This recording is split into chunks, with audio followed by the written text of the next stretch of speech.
Chapter 968, The Daughter of the Yao Family 4. Idol. Im taken. I don't want this ugly woman. Yuan Ho said in fear. He was afraid that his idol would force this ugly woman on him. Then he would cry to death. I don't want you either. Yao Chanxian roared angrily. She hated Feng De to death. This is not up to you.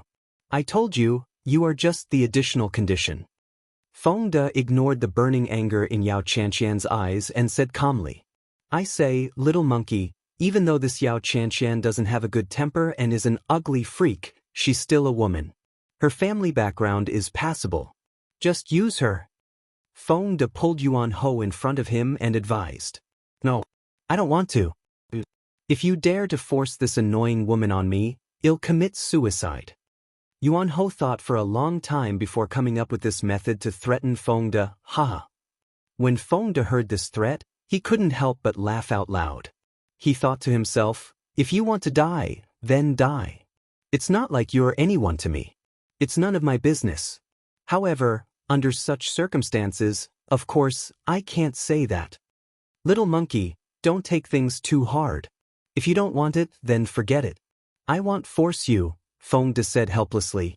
Then, he said to the middle-aged man, since the little monkey is unwilling, forget about the additional conditions. However, you have to remember that your Yao family still owes me a condition. What the hell? What kind of person was this? They had already agreed to hand over all their assets, but in the end, they still owed him an additional condition. What was going on? The middle-aged man, who had always been calm, trembled in anger when he heard Feng De's words. However, he quickly calmed down. Then, he took a few deep breaths and gritted his teeth. I understand. Damn it. You. At this moment, Yao Chanxian, who was ignored, was about to shout without caring about her image, but her mouth was covered by the middle-aged man. He was really afraid that this little ancestor would say something she shouldn't. At that time, they would probably owe her even more. He hated her in his heart. Please keep reading 0 and my box in 0ville. Calm then, he handed Yao Chanxian over to Uncle Yao to manage. Then he collected all the storage rings from the Yao family and handed them to Feng De. Lin Yuan took the storage rings from Feng De's hand and searched them one by one. As he searched, he muttered, Where's my knife?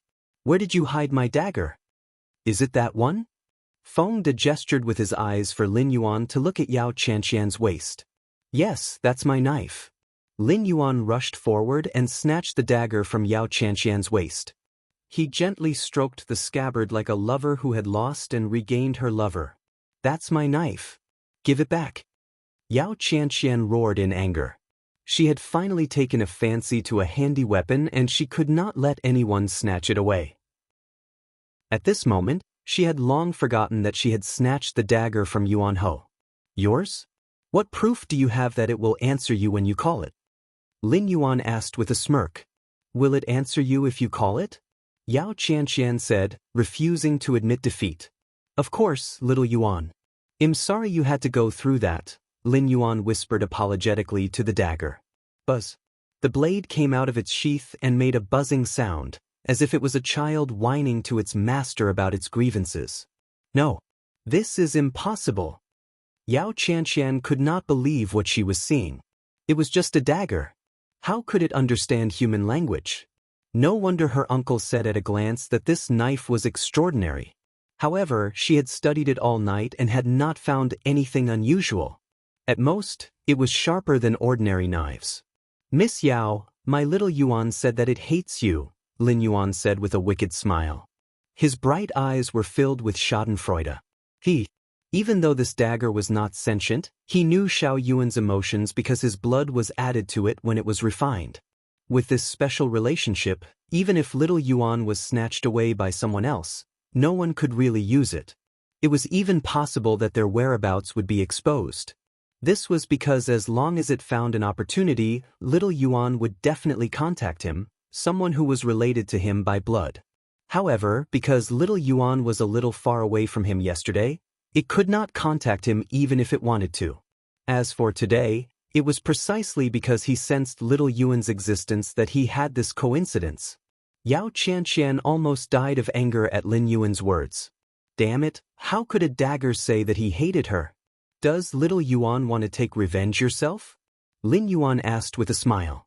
The dagger named Little Yuan floated in the air, and then swayed its blade as if it was nodding. Immediately after, everyone saw a cold light flash. Please keep reading on myboxen 0vil. Chapter 969, The Depressed Yao Family, 1. A piercing scream suddenly sounded. It was deafening, earth-shattering, and made everyone's blood run cold. Everyone present looked curiously at the source of the scream, just in time to see a flash of red light fall to the ground. Immediately, a totally naked person appeared in front of everyone, and that person was none other than Yao Qianqian. Immediately, everyone was a little dumbfounded, especially the eldest uncle of the Yao family who was watching over Yao Qianqian. After all, Yao Qianqian was the closest to him, so he was the most agitated. Damn, what was going on? Logically speaking, every man would like to use their eyes to take advantage of others. However, if the person being taken advantage of was his own niece, this would be a little unacceptable. However, the other men were not as depressed as Uncle Yao. After being stunned for a moment, they watched openly. After all, such an opportunity was rare. Especially since this person was the daughter of the Yao family. It was a rare sight. As for the person involved, there was no reaction other than a scream at the moment of the incident. By the time she was fully awake, her entire body would have been seen by everyone. Wow! Yao Qianqian has a good figure. Someone in the crowd shouted. At the same time, one of her admirers in the Yao family team took off his coat and draped it over Yao Qianqian's body. However, not only did he not manage to cover her properly, he even received a slap. Damn it, what were you doing earlier? And all of you are dead. Yao Qianqian roared angrily. At this moment, she had the urge to kill someone. These smelly men usually said all sorts of sweet words, but they could not be counted on at the critical moment. They were only concerned with taking advantage of her like everyone else. How could she not be angry? Qianqian, I'm sorry. I was also scared silly. Admirer number 1 was at a loss. At that time, he was a little scared. However, later, thinking of this, he did not dare look at Yao Qianqian in her anger. Uncle, you have to avenge me. Yao Qianqian looked at Uncle Yao with tears in her eyes. Her beautiful face was still filled with grievance. Please keep reading on my box novel. C0M, Qianqian, calm down. Uncle Yao sighed softly and said helplessly. His cheeks were still slightly red. Revenge? Who to take revenge on? The lecherous knife that cut off Qianqian's clothes? Or the owner of the knife? At a time like this, he felt that it was not appropriate to find anyone. They had to endure this anger for the time being. I can't calm down. If my parents were here, they definitely wouldn't watch me suffer such humiliation. Yao Qianqian roared angrily. However, this time, Uncle Yao was not angry. He understood Qianqian's feelings. After calming down, he said comfortingly, Qianqian, now that your parents are not around, you have to listen to Uncle. Then Uncle will help me take revenge and kill all of them, Yao Qianqian said hatefully. In fact, she not only wanted to kill Fengde and the others, but she also wanted to kill all the men present who saw her body. Otherwise, if this matter spread, she would never be able to marry into the Ning family in this lifetime. Qianqian, calm down first. We have to discuss this matter carefully, Uncle Yao reminded her softly. They couldn't kill all the teams present. Besides, he didn't have the ability. Everyone, what happened just now was just an accident. I hope that everyone will not spread this matter on my account. After all, this matter concerns Qianqian's reputation. Please give our Yao family face. Our Yao family will not treat everyone unfairly. Uncle Yao said to everyone present without giving Yao Qianqian a chance to react.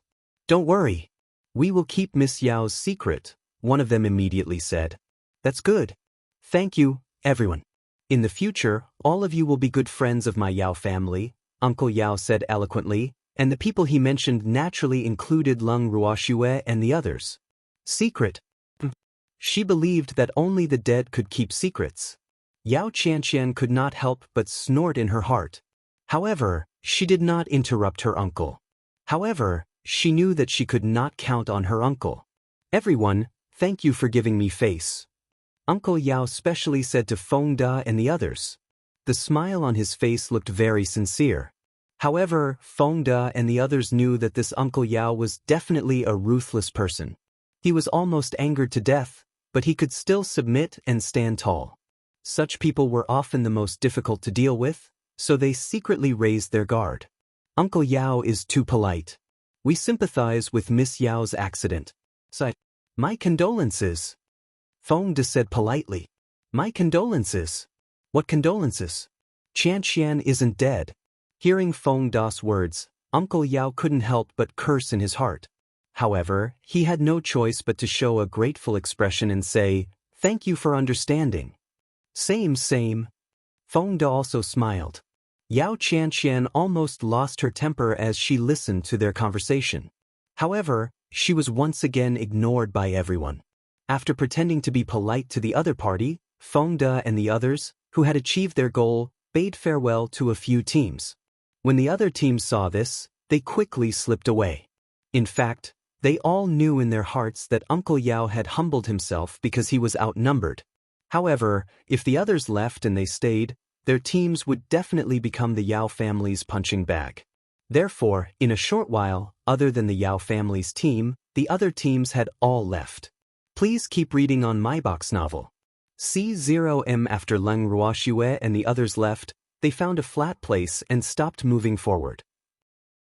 However, as soon as they set up the tent, they realized that the other teams they had encountered earlier had also arrived. Hello, everyone. We're really fated," an older man said with a smile. "That's right. It has to be fate." Seeing that the young lady and the others had no intention of speaking, Feng Da could only reply on their behalf. Fate? He didn't know if it was really fate or not. In fact, he knew very well that these people were clearly afraid of being avenged by Uncle Yao, so they followed them here. However, it was good that they were here. The more people, the merrier.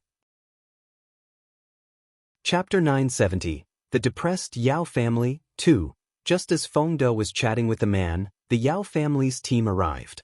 When Feng Da saw this, he immediately understood. It seemed that the Yao family was sticking to them. Why was the lesson just now too light? I didn't expect everyone to be here. That's great. Uncle Yao smiled happily. That's right. We are really fated. Feng Da said with a fake smile. He was extremely annoyed by Uncle Yao. Uncle Yao, I won't chat with you anymore. I still have to cook. Feng Da said again. Then he really went to light a fire and started cook. Before long, the fragrance of the food assaulted their noses, tempting everyone. Most of them were too embarrassed to ask for it. They were not very familiar with each other after all. However, some people were very thick-skinned, such as the one in front of them. Share your food with us. It's too fragrant. Qian Qian wants to eat it. Admirer number 1 walked up to Feng Da and the others. His sneaky eyes kept glancing at Leng Ruoxue from time to time. Don't you have hands and feet? Feng Da asked with a faint smile. What do you mean? Asked Admirer 1, puzzled. Please keep reading on my box novel. C0M. You have hands and feet, but you don't know how to cook. You're already so old, yet you still have the cheek to beg. I'm already embarrassed for your parents. How did you give birth to such a disappointing thing like you? Feng Da scolded bluntly. I'm not begging. I just want to order something from you. Admirer number 1's face was red, but he had to explain. Do you think this is different? Feng Da said speechlessly. What kind of IQ did this person have? Of course, only beggars ask for food. I'm not a beggar, said Admirer number 1 self-righteously. This is too funny. Sighed. How did your parents give birth to such a top-notch child like you? Feng Da laughed wildly without caring about his image. When everyone present heard number 1's words, even though their laughter was not as exaggerated as Feng Da's, they still sneered softly. What are you laughing at? What's so funny? Bellowed number 1, a little angrily. He really didn't know what these people were laughing about. There were times when they couldn't laugh. With that, number 1 stormed back to his team. You can't even do such a small thing. You're really useless. Yao Qianqian was furious to see her most loyal admirer, number 1, return empty-handed. She raised her hand and slapped number 1 in the face. Qianqian, they're too bad. I said you wouldn't give it to me even if you wanted to eat it, number 1 complained as she covered her slapped face. She still looked aggrieved. A piece of trash is a piece of trash. I'll get it myself, Yao Qianqian said angrily. She didn't believe that she wouldn't get something to eat. For some reason, she just wanted to eat the food those people made, especially when she saw them surrounding the devastatingly beautiful woman like stars. The flames of jealousy in her heart burned. After saying that, Yao Qianqian walked directly to Leng Ruoxue and said with a smile, "The food that sister and the others have is so fragrant. Please try it." With that, she reached out to take it, but before her hand could touch the food, it was knocked away by Leng Ruoxue's divine power. "Little sister, what is the meaning of this?" Yao Qianqian pretended to be puzzled. "I've already said that Grandpa doesn't allow me to acknowledge random sisters, so please don't try to get close to me," Leng Ruoxue said without giving them any face. However, she couldn't help but feel uneasy. Yao Qianqian's tolerance was quite strong. She had just made a fool of herself, but now she was actually hanging around in front of them as if nothing had happened. Ahem! At this moment, 2 coughs sounded. Leng Qingtian looked at his precious granddaughter with an aggrieved expression.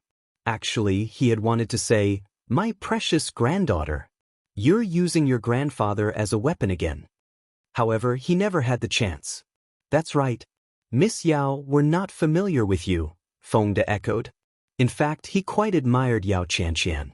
If it were any other woman, she would probably be too ashamed to face anyone after encountering such a thing. However, look at her. It was as if nothing had happened. So, how strong was this person's tolerance? Women.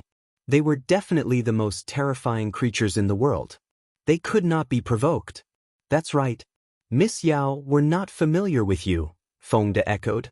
In fact, he quite admired Yao Qianqian. If it were any other woman, she would probably be too ashamed to face anyone after encountering such a thing. However, look at her. It was as if nothing had happened. So, how strong was this person's tolerance? Women. They were definitely the most terrifying creatures in the world. They could not be provoked. Please keep reading on my box novel. C0M, Schwer, this Yao Qianqian is probably a big problem. Why don't we? Leng Qingnan made a gotcha gesture and whispered. "And that Uncle Yao. He's definitely a huge disaster," Fengde added. "You have to be calm. There are so many people here.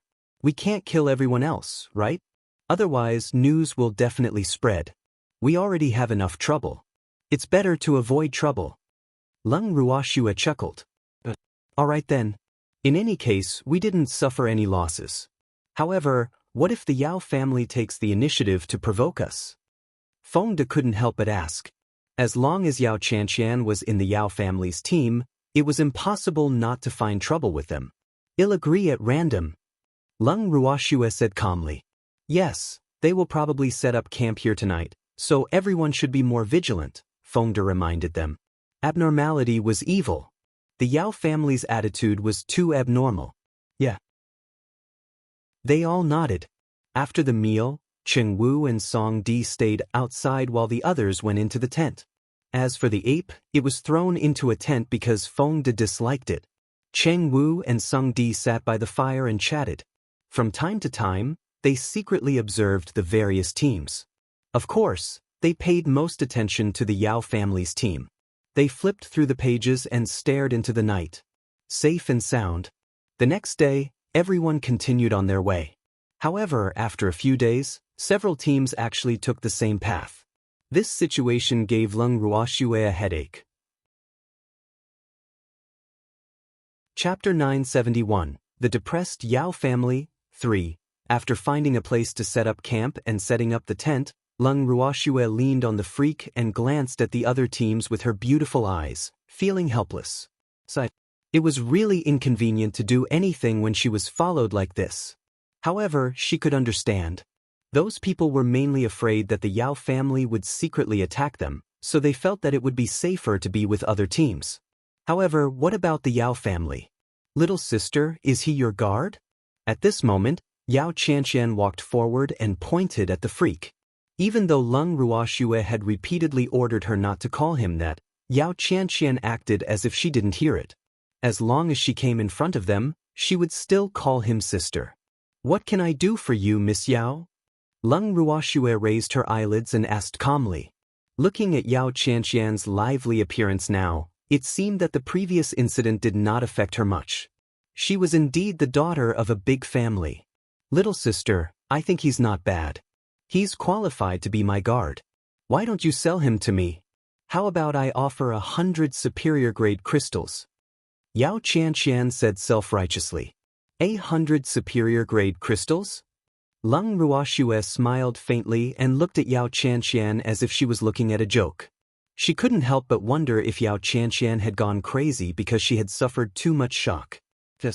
If he wasn't so good-looking, he wouldn't be worth so much money, Yao Qianqian explained. There were many people in the God realm and it was difficult to earn crystals, so she was very confident that the other party would be satisfied with the price she offered. "Did you hear that? It's your face that helped you raise the price. Otherwise, you wouldn't even be worth 100 superior-grade crystals." Leng Ruoxue caressed his handsome face and teased. "Yes, there are too many people in the God realm, so no one is worth much. However, miss, don't sell me at this price," the freak begged, pretending to be afraid. A cold glint flashed across his eyes. "Don't worry, I won't sell you at this price," Leng Ruoxue promised. Please keep reading on MIB0XN0vil.com. If you think this price is too low, then I'll increase it by another 50 superior-grade crystals. Yao Qianqian heard the two of them talking as if no one was around and made up her mind. After all, 150 superior-grade crystals could buy more than a dozen guards in the God realm. However, she only wanted to buy the one who was concerned about the woman. 150? Leng Ruoxue looked at Yao Qianqian like she was looking at a fool. "Yes, this price is not low. Sell him to me." Yao Qianqian pretended to be weak and begged. "No," Leng Ruoxue said impatiently. To be honest, she was a little tired of being pestered for a few days. If she hadn't been waiting for the opportunity, she would have attacked long ago. Leng Ruoxue.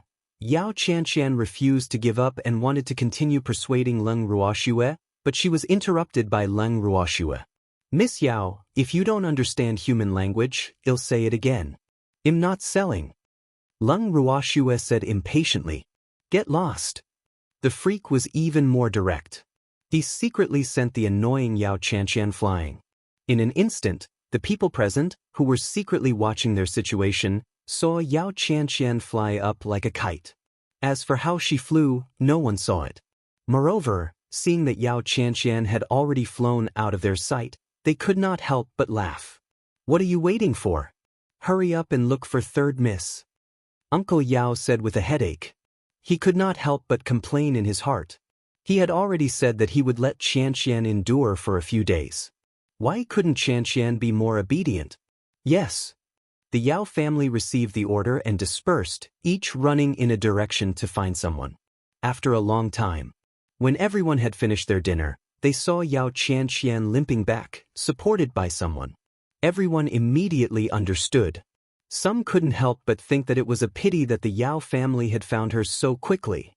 However, they wouldn't help but wonder where had she fallen into that resulted in such a sorry state.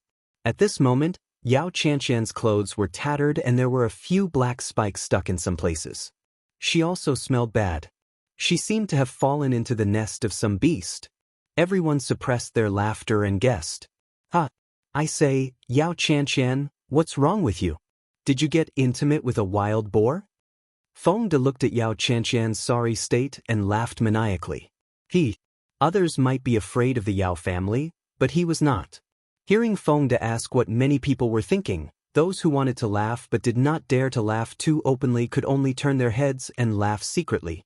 However, their constantly shaking shoulders revealed their thoughts. "Damn it, shut up!" Yao Qianqian roared angrily. Even though she was in a sorry state, she was not very seriously injured. However, the smell on her body was so bad that she could not stand it. Please keep reading on MIB0XN0vil.com. Miss Yao, don't be angry. We're really curious where you flew to. Feng De continued to ask fearlessly. It's none of your business. Yao Qianqian roared angrily. Then, with the help of the person beside her, she crawled into her tent and did not appear in front of everyone the entire night. I'm sorry to have embarrassed myself in front of everyone, Uncle Yao said with a face full of shame. The Yao family's reputation had been completely lost in the Phoenix Cry Mountain. This also strengthened his will. These people had to die. Otherwise, their Yao family would become the laughing stock of the entire God realm. Uncle Yao, where did your niece fall to? Feng De continued to ask, as if he would not stop if he could not get an answer. Hee. Sorry to disturb everyone's rest. Uncle Yao did not answer Feng De's question. After saying that, he returned to his tent. How could he answer this? He could not possibly say that his niece had fallen into a wild boar's den and was chased into the bushes by a wild boar in heat. Now, just thinking about that scene made him feel a little incredulous. This was too coincidental. The rest of the Yao family also went into their tents to avoid being questioned. Chapter 972, The Depressed Yao Family, 4. However, someone walked a little slower and was pulled into the bushes by Feng De. This person was none other than Number 1. What do you want? Number 1 looked at the two people in front of him and clenched his clothes tightly in fear. His body trembled like a fallen leaf in the wind. We don't want to do anything. We just want to understand the situation from you. Don't be afraid. Feng De comforted him with a smile. Fuck, he scared this guy. He made it seem like they were going to do something to him. I don't know anything. Don't ask me. Number 1 was very afraid. In fact, he knew what the two people in front of him wanted to ask, but they had all been warned not to tell anyone about this. Okay, but we won't ask. Then tell us yourself, okay? Feng De coaxed as if he was coaxing a child. I can't talk about it. Don't make me do it, begged Number 1. Boo. Why was he so unlucky? Why was he the one being pulled? Then say whatever you can, Feng De said with a look that said, we won't force you. Really? Number 1 sounded skeptical, and she wondered to herself if they could be so kind. Of course it's true. It's definitely more real than pearls. Feng De patted his chest and promised. Please keep reading on MIB0XN0vil. Calm after hearing Feng De's guarantee, Number 1 did not completely believe him. Then, he turned his gaze to Lin Yuan, who had not said a word. His meaning was self-evident. I promise not to force you either, Lin Yuan said grudgingly. Then I can only say a little. After that, you have to let me leave. Number 1 started giving out his conditions. Yes. Feng De and Lin Yuan nodded in unison. They thought to themselves, it's up to us to decide if we want to finish talking. This stupid little Red Riding Hood has fallen for their tricks. Yes. Feng De and Lin Yuan nodded in unison. They thought to themselves, it's up to us to decide if we want to finish talking. This stupid little Red Riding Hood has fallen for their tricks. However, perhaps because he was too excited or because he had found someone to talk to, Number 1, who had been shy, became more and more agitated. In the end, he simply let go completely and spat out everything he knew, including this one. What was more, he had secretly recorded what had happened with a memory crystal. He had wanted to use it when he was depressed, but without realizing it, he had willingly handed it over to Feng De naturally. Feng De would not take away someone else's favor. After making a copy of the information recorded on the crystal, he returned it to Number 1. He even kindly reminded him to be careful and not be discovered. His words actually moved Number 1 to tears and she almost cried. After obtaining the information he wanted, Feng De knocked Number 1 out and fed him a pill before leaving with Lin Yuan. When they returned to the tent, Cheng Wu and the others were waiting for them. Well, did you get it out of him? Cheng Wu asked curiously. Of course. Feng De said proudly. Not only that. That guy even confessed to 8 generations of his ancestors, Lin Yuan said speechlessly. In the end, the guy was extremely cooperative. He answered whatever they asked unless he didn't know. That boy's got some sense, said Song Di with satisfaction. Oh right, take a look. It's exciting, Feng De said with a wicked smile. He and Lin Yuan had already seen the information on it and almost laughed out loud. Okay. Everyone took the memory crystal and passed it around. After reading it, Qing Wu, who was laughing the most exaggeratedly, fell to the ground. This memory crystal is really a good thing. Unfortunately, only the God realm has it. After laughing enough, Qing Wu said with a regretful expression. Please keep reading on IB0XN0 there are very few memory crystal mines in the God realm, so ordinary families can't afford such luxury goods, Leng Ruoxue explained with a faint smile. The memory crystal in Feng Da's hand was given to them by their ancestor. It was said to be a reward for his refining. Miss, it would be great if Ball woke up. That way, it can help us find the crystal mine, Feng De said expectantly. Yes, but both baby and it have been sleeping for a long time. They should be waking up soon. Leng Ruoxue guessed secretly. She didn't know what changes the two little things would have after waking up this time. She was looking forward to it. Miss, I heard from that guy that the Yao family's uncle wants to kill us all. Should we inform the other teams? Feng asked. Of course. Otherwise, wouldn't it be a loss if only we knew? Our show isn't that good. Leng Ruoxue chuckled. Then I'll go find them now, said Feng De. After saying that, he turned around and prepared to leave the tent. Tell them tomorrow. It doesn't matter. The Yao family won't arrive so soon. Everyone should rest early today. Leng Ruoxue said and brought everyone into the bracelet. The next day, when Feng De, Lin Yuan, Qing Wu, and Song Di each went to the teams to tell them about this, the leaders of the two teams immediately turned pale with fear. What should we do? We can't afford to offend the Yao family. Why don't we leave Phoenix Cry Mountain quickly? It's all your fault. If you hadn't provoked the Yao family, we wouldn't have been killed. One of the leaders said incoherently. He was so anxious that he kept spinning on the ground. Look at you. Why were you so enthusiastic when you were watching the show? Now that you're in trouble, you want to be a coward? No way, Feng De said with disdain. Then what do you want? We're just a small family. The Yao family really can't afford to provoke us. The leader cried. They'll give you two choices. One is to die immediately without waiting for the Yao family to come. They'll send you on your way now. The other is to join forces with us to deal with the Yao family. Choose. Feng De said coldly. In fact, they did not care about the lives of these teams at all.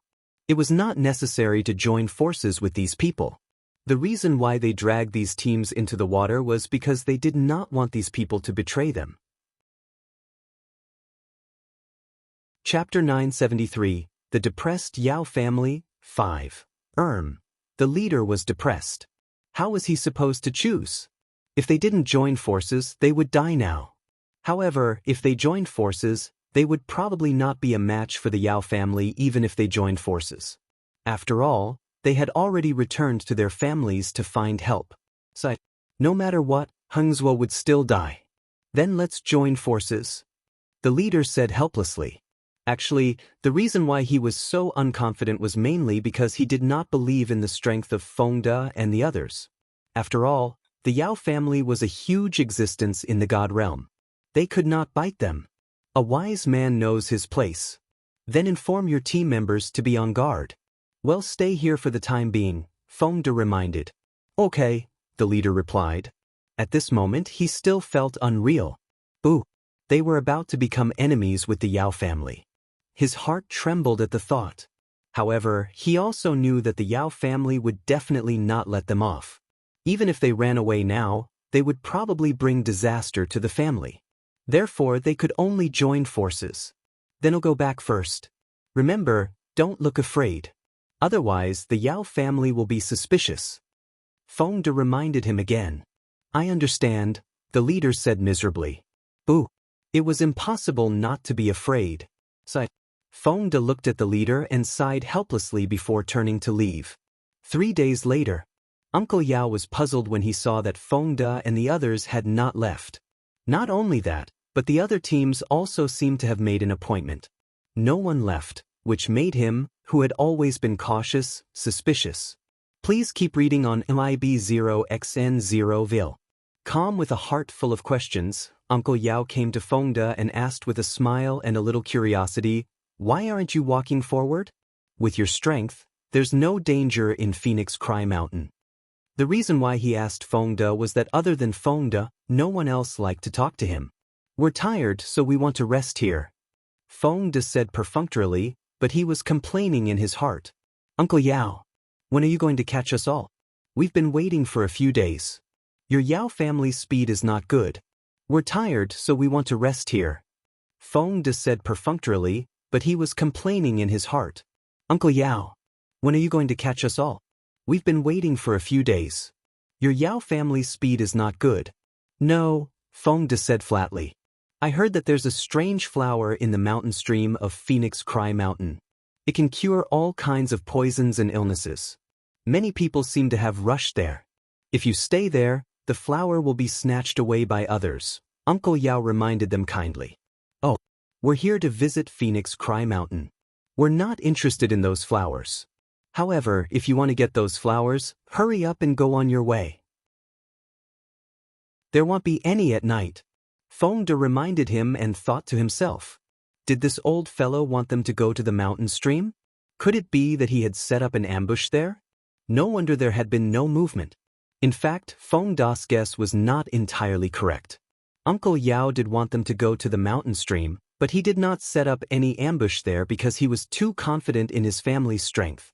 He had only arranged with his family to attack there and catch them all in one fell swoop. I'm only bringing the younger generation of the family to train. Let others snatch those flowers and grass," Uncle Yao said awkwardly. Then he felt that he was asking for trouble, so he turned around and left dejectedly. After Uncle Yao turned around and left, Fengde went to complain to Leng Ruoxue.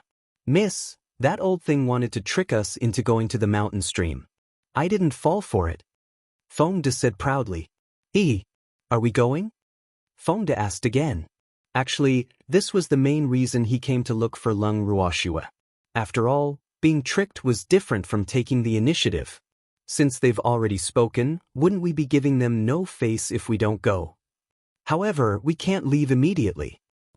Well, stay for 2 days and go there the day after tomorrow. Leng Ruoxue thought for a moment and said, "All right, I'll inform the others." After saying that, Fengde turned around and left.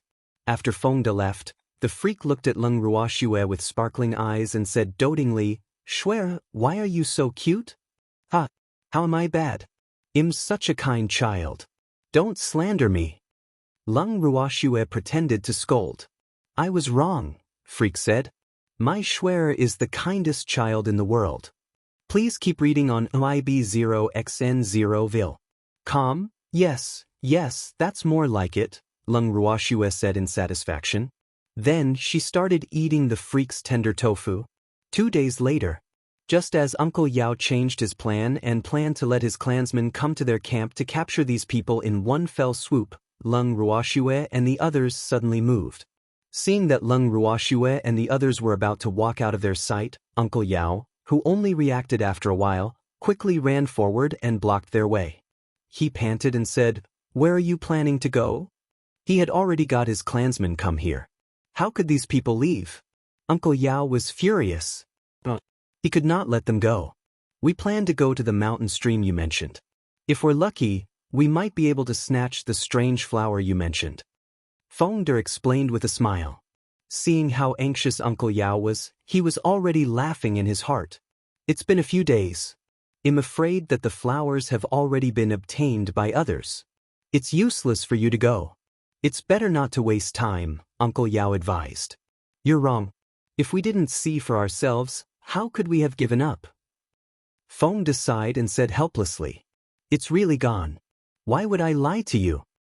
Uncle Yao said angrily. He was so anxious that cold sweat broke out on his forehead. "That's hard to say. What if you want to keep it for yourself?" Fengde said with a look of disbelief, and the others did not believe him either.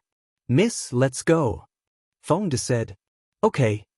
Leng Ruoxue nodded. Then, everyone ignored the Yao family's eldest uncle's resentful gaze and headed to their destination, The mountain stream of Phoenix Cry Mountain. As the Yao family's eldest uncle watched everyone leave, he was so angry that his face alternated between white and black. When the Yao family members rushed over to meet up with the Yao family's eldest uncle, they realized that there was no one else here except for the Yao family. The furious leader scolded the Yao family's eldest uncle again. Immediately, the Yao family members gathered together and headed towards the mountain stream. However, when they rushed to the mountain stream, they found it empty. Where are they? Didn't they come to the mountain stream? The leader of the Yao family roared angrily. They had flown for several days before arriving at Phoenix Cry Mountain. They had wanted to quickly settle the matter and report back to the family, but who knew that after arriving at Phoenix Cry Mountain, they would be tortured here and there? They didn't even see the shadow of the enemy. This couldn't help but make him even angrier. Where are they? Didn't they come to the mountain stream? The leader of the Yao family roared angrily. They had flown for several days before arriving at Phoenix Cry Mountain. They had wanted to quickly settle the matter and report back to the family, but who knew that after arriving at Phoenix Cry Mountain, they would be tortured here and there? They didn't even see the shadow of the enemy. This couldn't help but make him even angrier. I asked you a question. Didn't you say they came to the mountain stream? The leader looked at the Yao family's eldest uncle and questioned him. We're here. Maybe we're lost. Uncle Yao said with a careful smile. In fact, he was extremely depressed. Boo! For the first time, he realized how difficult it was to get rid of an opponent. How could this be? He couldn't understand. Lost? Bullshit. Phoenix Cry Mountain is only a small place. I won't get lost even if I close my eyes. How can so many of them get lost? The leader was furious. He really couldn't figure out where those people had gone. Even though there was more than one way to get to the mountain stream, there was only one main road coming here, which was the one they had just walked on. Therefore, he was very sure that those people would not take the side road. That would be too illogical. However, Leng Ruoxue and the others' actions could not be considered as normal. Therefore, in fact, he had guessed correctly. This was because Leng Ruoxue and the others had indeed taken an extremely small path. Moreover, along the way, Leng Ruoxue and the others were still talking and laughing, as if they were really here to play in the mountains. They were not in a hurry to rush to the mountain stream at all. However, while they were not in a hurry, someone was. This road is too difficult. At this speed, how long will it take to reach the mountain stream? When they were almost a third of the way down the path, someone started complaining. Oh, I only found out today that someone is so eager to die, Fengde said calmly. Chapter 974. You are too smelly when... I didn't mean it that way, the man explained quietly, listening to Fengde. Oh, then what do you mean? Fengde raised his eyebrows slightly and asked with a faint smile. Even though he was smiling, the other party felt goosebumps all over. The man knew better than to say another word. All of you, listen carefully. We will definitely go to the mountain stream. However, we are not in a hurry. If any of you are in a hurry, you can go first. However, if anyone wants to get cold feet, even if the Yao family does not destroy you, I will not let you off. Fengde said coldly. At this moment, he was like a demon from hell, making people shiver. We want, and we're not in a hurry, one of the leaders quickly said. As soon as he finished speaking, the others echoed him. Oh my God! They had long known that they had boarded a pirate ship, so they had never thought that they would be able to get off. However, there were people who did not know what was good for them and wanted to pluck the fur from the tiger's mouth. They did not even look at which of these people they could afford to provoke. The morale of the army and the hearts of the people cannot be scattered. If anyone says another word of nonsense, don't blame me for being merciless. Fengde threatened. We won't. The men in those teams promised quickly. That's good. Let's continue on our way. Keep your mouth shut. I don't have a good temper. Don't anger me because of something I said. Fengde warned. This path was indeed not easy to walk on. Not only was the path narrow, but it was also covered in vines and brambles. It was no wonder that these people, who were usually pampered, were not used to walking on it. However, they had to walk even if they were not used to it. Feng De could not help but think to himself. Everyone continued walking forward. No one dared to complain anymore along the way. When Feng De saw that his deterrence had worked, he was already laughing in his heart. This feeling of bullying was really good. Along the way, Leng Ruoxue and the others walked slowly. When they arrived at the mountain stream, it was already 2 days later. For the past 2 days, they had been walking and stopping. They were all in good spirits. However, Uncle Yao and the others, who were glaring at them not far away, were much more haggard than them. Eldest Uncle Yao and the others were dressed in messy and wrinkled clothes. Their faces were pale, and there were big dark circles under their eyes. However, their eyes were burning with hatred, as if they wanted to skin Leng Ruoxue and the others alive. In fact, the reason why they were so inhuman was mainly because the leader of the Yao family had scolded them when he had nothing to do for the past 2 days. They did not dare to retort and could only endure it. The anger in their hearts also accumulated. As time passed, after seeing Leng Ruoxue and the others, they all surged up. Yo, what's wrong with the Yao family's uncle? It's only been 2 days since we last met. Could it be that he encountered some irresistible force that caused him to become like this? Feng De teased with a smile. Why did you only arrive now? Uncle Yao pointed at Feng De and the others, trembling with anger. Boo! Because of these people, he had been scolded so much in the past 2 days. However, look at their mental state and look at his own. How sad. I don't understand the Yao family's uncle. Our feet are on us.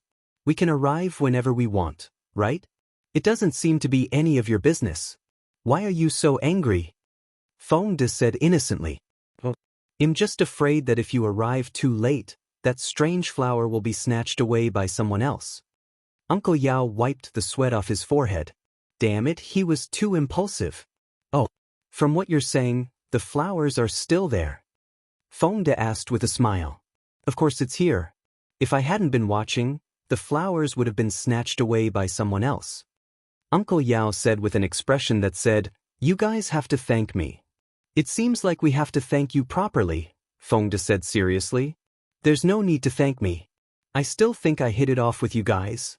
If it were anyone else, I wouldn't let them watch. Uncle Yao immediately took advantage of the situation. Yes, there's fate between us. Where's the Yao family's uncle, that strange flower? Let me see it. Feng De chuckled. It's below the mountain stream. We have to go down to see it, the Yao uncle said. Their people were already lying in ambush below.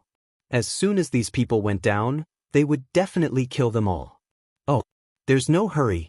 It's getting late. Let's rest first and go down to take a look.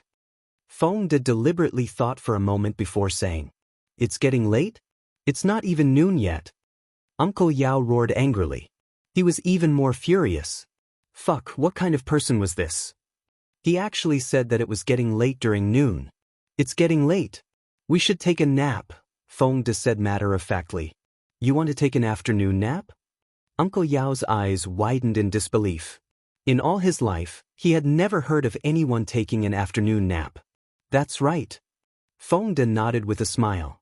Are you guys going to sleep too? Uncle Yao was a little angry and pointed at the other teams that came with Leng Ruoxue and the others. Yes. The people in the teams nodded in unison. They did not dare to not sleep when this fiend said to sleep.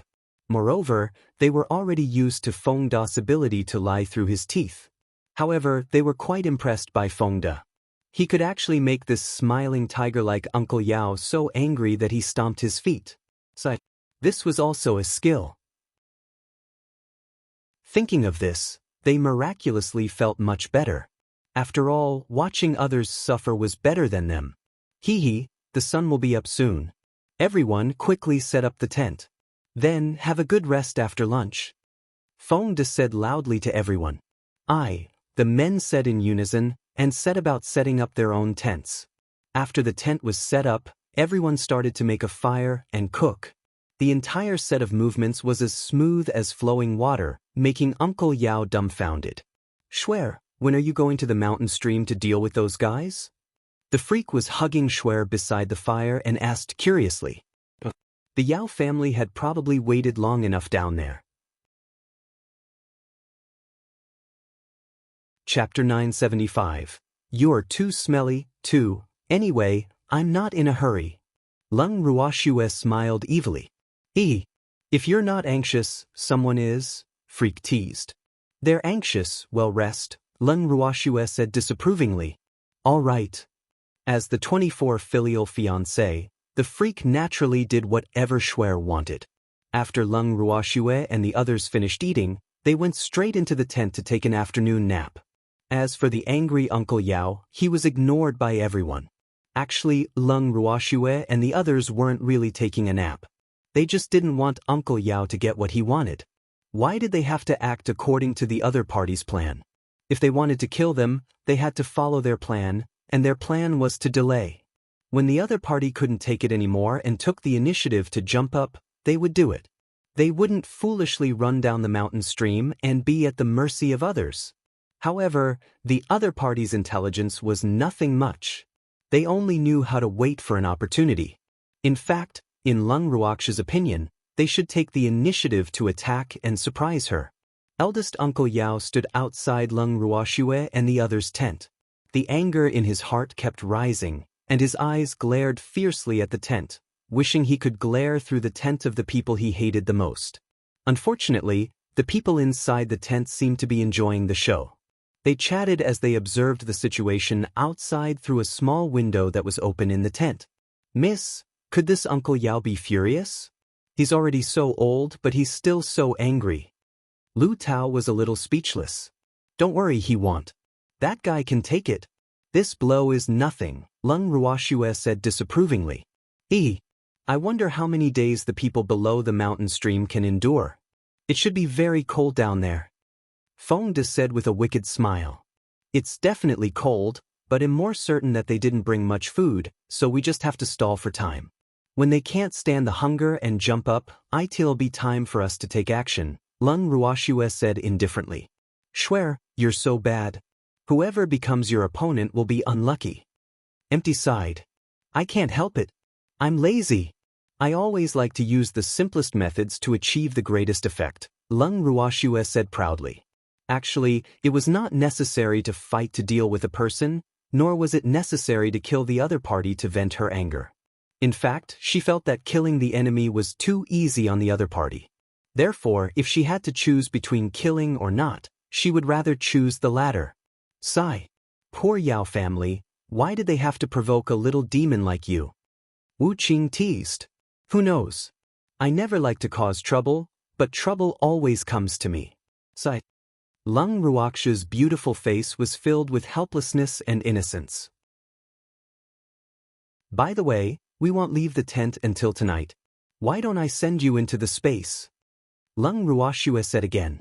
They couldn't possibly squeeze so many people into one tent. Miss, you'll stay outside. Feng De suggested. He had thrown the ape into another tent, so he had to prevent the monkey from running over to find him. All right, I'll bring them in then. Lung Ruoxue nodded and disappeared from the tent with everyone. Lung Ruoxue and the others only walked out of the tent in the evening. After they went out, they naturally cooked dinner. After dinner, Lung Ruoxue and the others wanted to sleep again. When Uncle Yao saw this, he quickly stopped them. Wait. Eldest Uncle Yao stopped Lung Ruoxue and the others. Uncle Yao, what's the matter? If there's nothing important, don't delay our sleep, Feng De said unhappily. Damn it, you still want to sleep? Aren't you going to see that strange flower? Uncle Yao widened his eyes and said resentfully. Damn it, were these people the reincarnation of pigs? Why weren't they eating or sleeping? He was so aggrieved. Because he had not eaten anything since noon. He was also hungry. With the Yao family's uncle watching over us, we're not in a hurry. We can take a look after we rest, Feng De said gratefully. Uncle Yao, you've worked hard. Feng De added. With that, Feng De was about to enter the tent with everyone when he was stopped again. Wait, Uncle Yao shouted again. Uncle Yao, calm down. I can hear you. There's no need to be so loud. Feng De was a little speechless. It seemed that this old man was really forced into a corner.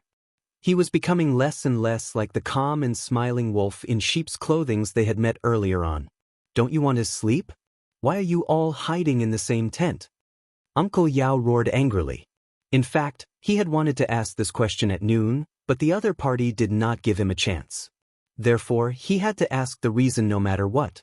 Can't I? Feng asked. Of course not. Men and women shouldn't be so close together. You have to pay attention to your reputation. Uncle Yao blurted out without thinking. This reason was something he had thought of at the last minute. Uncle of the Yao family, you're thinking too much. This tent belongs to our young miss, so as her subordinates, we have the right to protect her safety. As for difference between men and women you mentioned, are you still a virgin? Feng Da asked with a smile, his face filled with curiosity. What do you mean? Uncle Yao was confused. Wasn't he talking about them? Why was he involved? Since you pay so much attention to gender differences, you probably haven't entered a woman's room before. Feng Da guessed with a smile. In doing this for your own good, you have to pay attention to your reputation, Uncle Yao said earnestly. In fact, he mainly suspected that these people were using sleep as an excuse and were secretly discussing some bad ideas. Therefore, he wanted to ask them clearly. However, who knew that this fellow would actually change the topic to him? It was really infuriating. Uncle Yao, do you think safety or reputation is the impact more important? Feng Da asked instead of answering. Chapter 976, You're Too Smelly, 3. This, Uncle Yao was at a loss for words. Even though he wanted to say that the impact was important, if he really said that, he wouldn't even be able to get past himself. In this world, there was nothing more important than his master's safety. Uncle Yao, I understand how you feel. My condolences. Feng Da patted Uncle Yao's shoulder and comforted him. Then, he gave everyone a look and they went straight into the tent. Condolences? Again. Damn it, no one in their Yao family had died, so why was he mourning? Uncle Yao was so angry that he stomped his feet. Unfortunately, the other party had already closed the tent tightly. No matter how angry he was outside, the people inside ignored him. For several days in a row, Leng Ruoxue and the others ate and slept. They woke up and ate again, not doing anything else. Moreover, not only them but the other teams also did the same, making Uncle Yao and the others almost go crazy. In the Yao family's tent, eldest Uncle Yao sat in the corner with a dark expression. Looking at his ugly expression, the younger members of the Yao family did not dare to speak.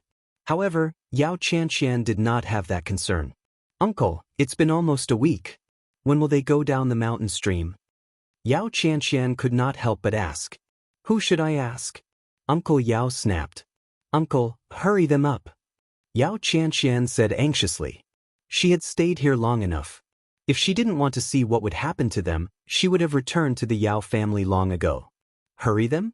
Who do you think I am? Will they listen to me? Uncle Yao was even angrier when he heard Yao Qianqian's words. What an ignorant brat. She only knew how to urge him to do this and that. Why didn't she think about it? If not for her, would these things have happened? What a troublemaker. Now, he was extremely tired of his niece. Then what should we do? We can't wait forever.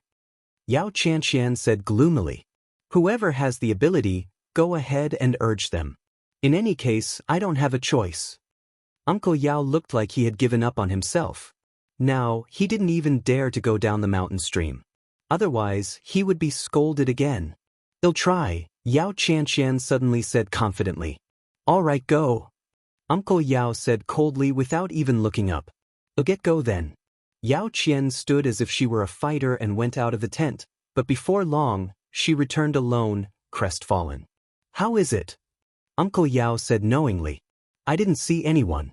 I went to knock on the tent, but they actually pretended not to hear me. I'm so angry. Yao Qianqian growled angrily. In the next few days, when Leng Ruoxue and the others came out of the tent to eat, Yao Qianqian would approach them, wanting to find a chance to talk to them. Unfortunately, before she could talk, she would always feel uncomfortable in her stomach and had to relieve herself. When she came back after relieving herself, the person she wanted to talk to entered the tent again. This fact could not help but make her angry. Another few days passed. Lung Ruoxue and the others gathered in the garden in the bracelet. Miss. It's been half a month, but the other party is still quite tolerant, Feng De said in disbelief. At the same time, he didn't understand why the other party insisted on attacking under the mountain stream. If they didn't go down, the other party actually didn't know how to come up. Wasn't this a little too persistent? Calm down. If I'm not wrong, they should jump out in a day or two. Lung Ruoxue chuckled. Have you finished your preparations? Lung Ruoxue asked again. Don't worry, miss. We're just waiting for the silly rabbit to take the bait, Feng De said with a smile. After all that, they were the ones waiting for the rabbit to bite. Feng De, go out and inform the other teams to be on high alert for the next 2 days, Lung Ruoxue instructed after some thought. Okay, Feng De replied. Then, everyone discussed the details. They had to capture the other party in one fell swoop. Otherwise, it would be a disaster if even one of them escaped. The next day, when Lung Ruoxue and the others were enjoying their dinner, they suddenly felt several powerful pressures surging up from the bottom of the stream. At this moment, Lung Ruoxue and the others understood. The silly rabbit is coming. However, in contrast to their excitement, the other teams were a little terrified and uneasy. After all, the Yao family had always been a huge existence in their hearts that they could not shake. And what they were about to do now was called ant biting an elephant. Of course they were ants. God damn it, who took a dump here? A roar entered Lung Ruoxue and the others' ears. When they heard it, they all laughed in unison. Ha! Feng De and the others laughed so hard that their stomachs hurt. Were these people from the Yao family here to be funny? Why was it that they were already eating shit as soon as they came up, before they even had the chance to show off their might? It was really too funny. Stop laughing. If you laugh, it'll kill you, someone said angrily. This person was none other than the leader of the Yao family. At this moment, he was standing in front of the Yao family's tent in a rage. His clothes were covered in sticky stuff and he was emitting a foul smell. Clearly, he was the one who had trouble with the shit. Will you let us go if we don't laugh? Feng De asked curiously. You're all dead whether you laugh or not. The leader said. In his eyes, Feng De and the others were already dead. In that case, what does it matter if we laugh or not? The final outcome would be the same. Feng De shrugged and said indifferently. If you don't laugh, perhaps I can give you a quick death if I'm in a good mood, the leader said kindly. Thank you. By the way, didn't you want to know who took a dump? Feng De smiled evilly. Who is it? The leader asked angrily. That shitter could forget about a quick death. It's your Yao family's third miss, Yao Qianqian. Feng De said in amusement. Was this called keeping the goodies within the family? Chapter 977. You are too smelly for nonsense. Don't slander me. Yao Qianqian immediately shouted after hearing Feng De's words. Her beautiful face was distorted with anger. Miss Yao, I'm not spouting nonsense. Have you forgotten that your stomach hasn't been well recently? That's why you have been relieving yourself nearby. Feng De reminded her. So it was you. The anger of the leader of the Yao family rose to its peak, and his cold eyes burned with anger. Old ancestor, it's not me. Don't listen to his nonsense. Yao Qianqian firmly denied it. Otherwise, this old ancestor would definitely not let her off. Ooh. Miss Yao, do you want me to take out the memory crystal and broadcast the location where you relieved yourself to prove that what I said is true? Feng De smiled evilly. You pervert, you actually, Yao Qianqian was so angry that she could not speak. But, are you feeling guilty, Miss Yao? Feng De chuckled. That's enough. All of you deserve to die. None of you can leave this place alive today, the leader of the Yao family roared. Then he turned around and stared at Yao Qianqian. I'll deal with you when we get back. Old ancestor. Yao Qianqian's beautiful eyes were filled with tears. She felt that her world was dark. Ooh, how could this be? Kid, you were the one who laughed the loudest just now. Let's start with you. The leader of the Yao family pointed at Feng De. Please keep reading on my box novel. Calm, I want fight you, Fengde refused, shaking his head. What? Are you afraid? The leader of the Yao family narrowed his eyes and said disdainfully. So he was a coward. I'm not afraid. You smell too bad. I'm afraid that I'll be stained with Miss Yao's shit, Fengde said angrily. Then he imitated the leader and sized him up with narrowed eyes. The man in front of him was about 50 years old. He was ordinary-looking, not tall, and slightly thin. However, he was much stronger than him, so he was not stupid. How could he fight with the other party? Damn it, die. The leader of the Yao family was completely furious after hearing Fengde's words. Then he attacked. A yellow bolt of lightning flew towards Fengde. It was extremely fast and instantly arrived in front of Fengde. Even though Fengde's face revealed a look of panic, his body slowly dodged it. Then Fengde ran around the Yao family's tent. Moreover, as he ran, he muttered, "Don't kill me. I'm so scared." Damn it, stop right there. The leader of the Yao family was furious. He had fought countless battles with others, but he had never met such a shameless person. How could he attack? I'll lose face if I stop just because you tell me to. Besides, I'm not stupid. I won't stand there and let you hit me. Fengde replied as he ran. He did not forget to take a bite of the rabbit leg that he had been holding in his hand. The fragrance of the rabbit's leg blew into the nose of the leader of the Yao family along with the breeze. The rich smell even covered the stench on his body. He, who was already muscular, was even hungrier when he smelled the fragrance. Just like that, Fengde ran in front while he chased after him. Moreover, just as he was about to catch up to Fengde pulled away. The leader of the Yao family was furious seeing this situation. Damn it, he didn't believe he couldn't catch an elementary god. If word got out, he'd have no face left on divine continent. The more he thought about it, the angrier he became. He chased after Fengde faster and faster. However, as his speed increased, Fengde's speed increased.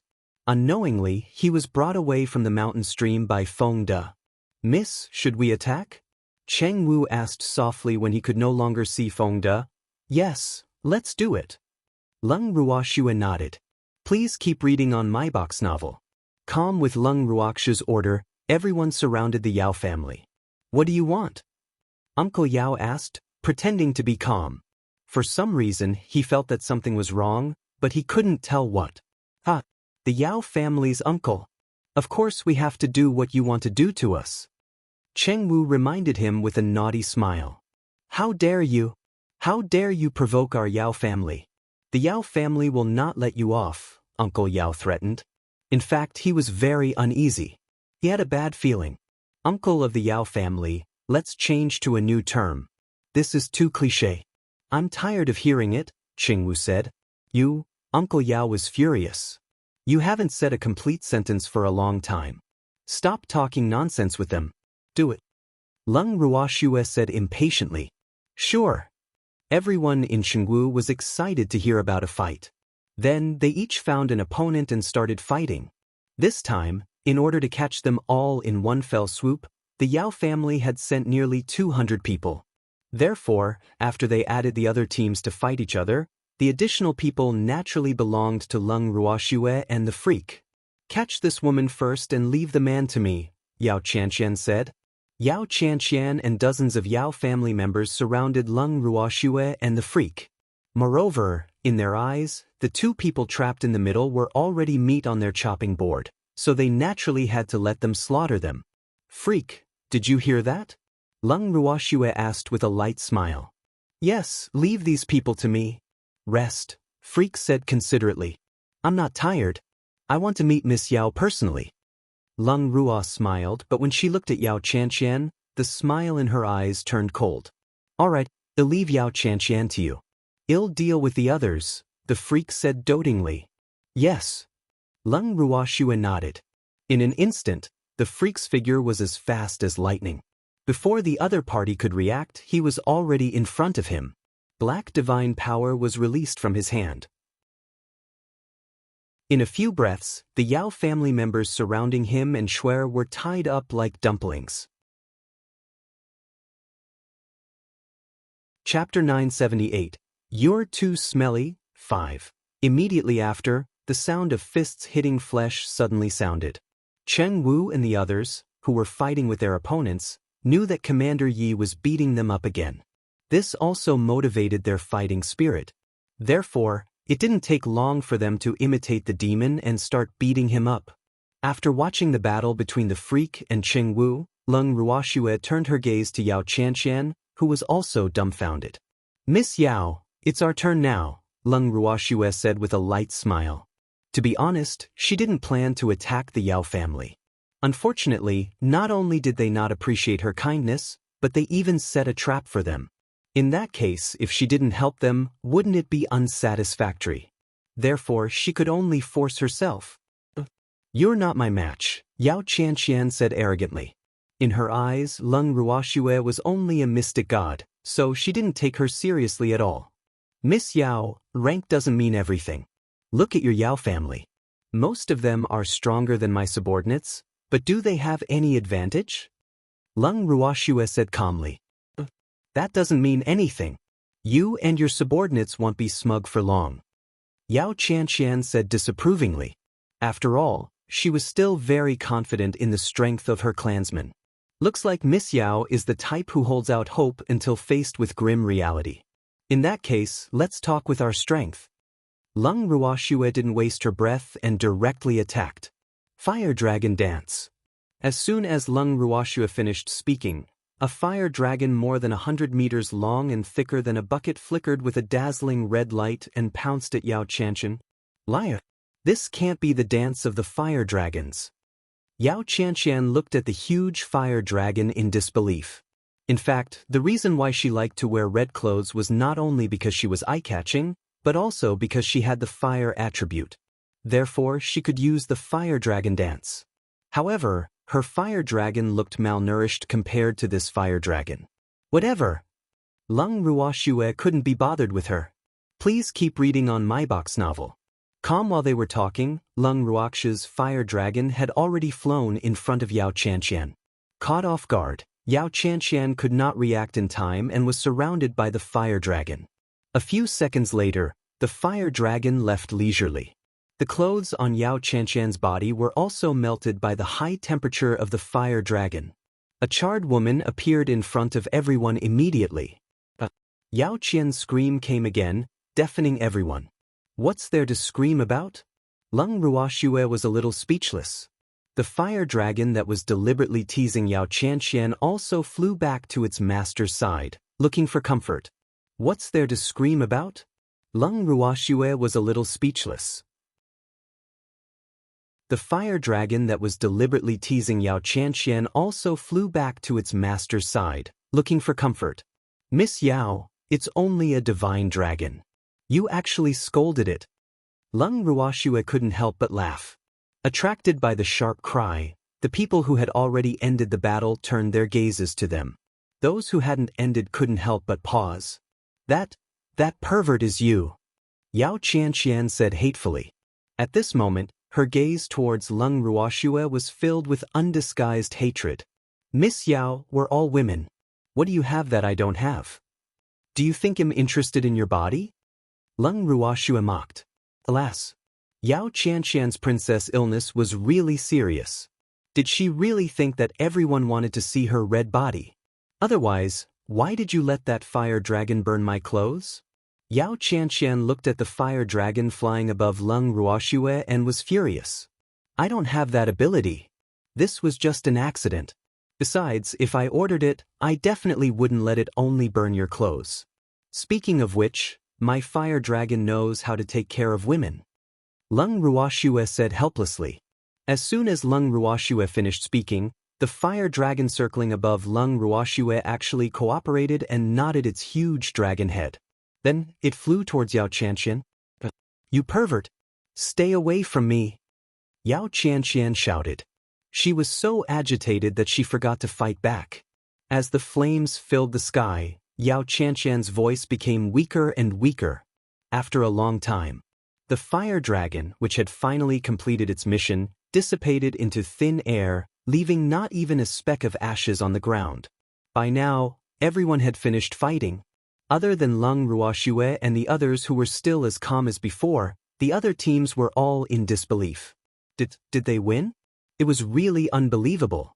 They actually ate the elephant. Please keep reading on my box novel. Calm after being stunned for a long time, the other teams finally reacted and cheered. By the time they finished cheering, Qing Wu and the others had already cleaned up the battlefield. These are your spoils of war, Qing Wu said as he handed the rings to the leaders of the teams. No need. You don't have to give it to us. Actually, we didn't do much. One of the leaders said in embarrassment. That's putting in the effort, right? Take it. This is your small treasury. Don't let anyone know, Qing Wu reminded them. In fact, in addition to looking down on these things, they had distributed these spoils to these teams to shut them up in case they accidentally let it out. However, although they didn't think much of the things in the rings, they were considered good things to the people in these teams. In that case, well, take it, another leader said. He wasn't stupid. He knew everyone was in the same boat now, so it was impossible for anyone to get away. In that case, why not? That's right. We've all suffered together, so we naturally have to share our blessings. Yes. Everyone nodded. At that moment, a cry for help sounded in their ears. Help! Stinks. As soon as Feng De shouted, he arrived. Behind him was naturally the smelly leader of the Yao family. Damn it, where are you going? I have to catch you. The leader of the Yao family shouted as he ran. Seeing this, everyone could not help but cover their noses and move aside to make way. However, at this moment, they were all in the mood to watch a good show. After all, this was the only person the Yao family had sent to silence them. Naturally, they were not afraid. Come and catch me. Catch up with me first. Feng De said provocatively. When Miss sent him a voice transmission to tell him that he could come back, he knew that it was over. If you have the guts, don't run, the leader of the Yao family said angrily. Alright, I won't run anymore. I'm tired after running for so long. Feng De deliberately stood in front of the Yao family's tent and kept a distance from the smelly man.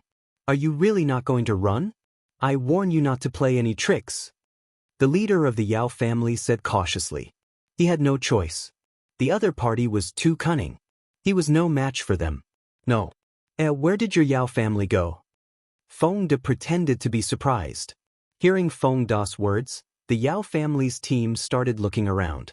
After searching, they really did not find anyone from the Yao family. Damn it, where the hell are those guys? The leader cursed angrily. They abandoned you and left first, Lung Ruoxue said with a faint smile. Left? How long?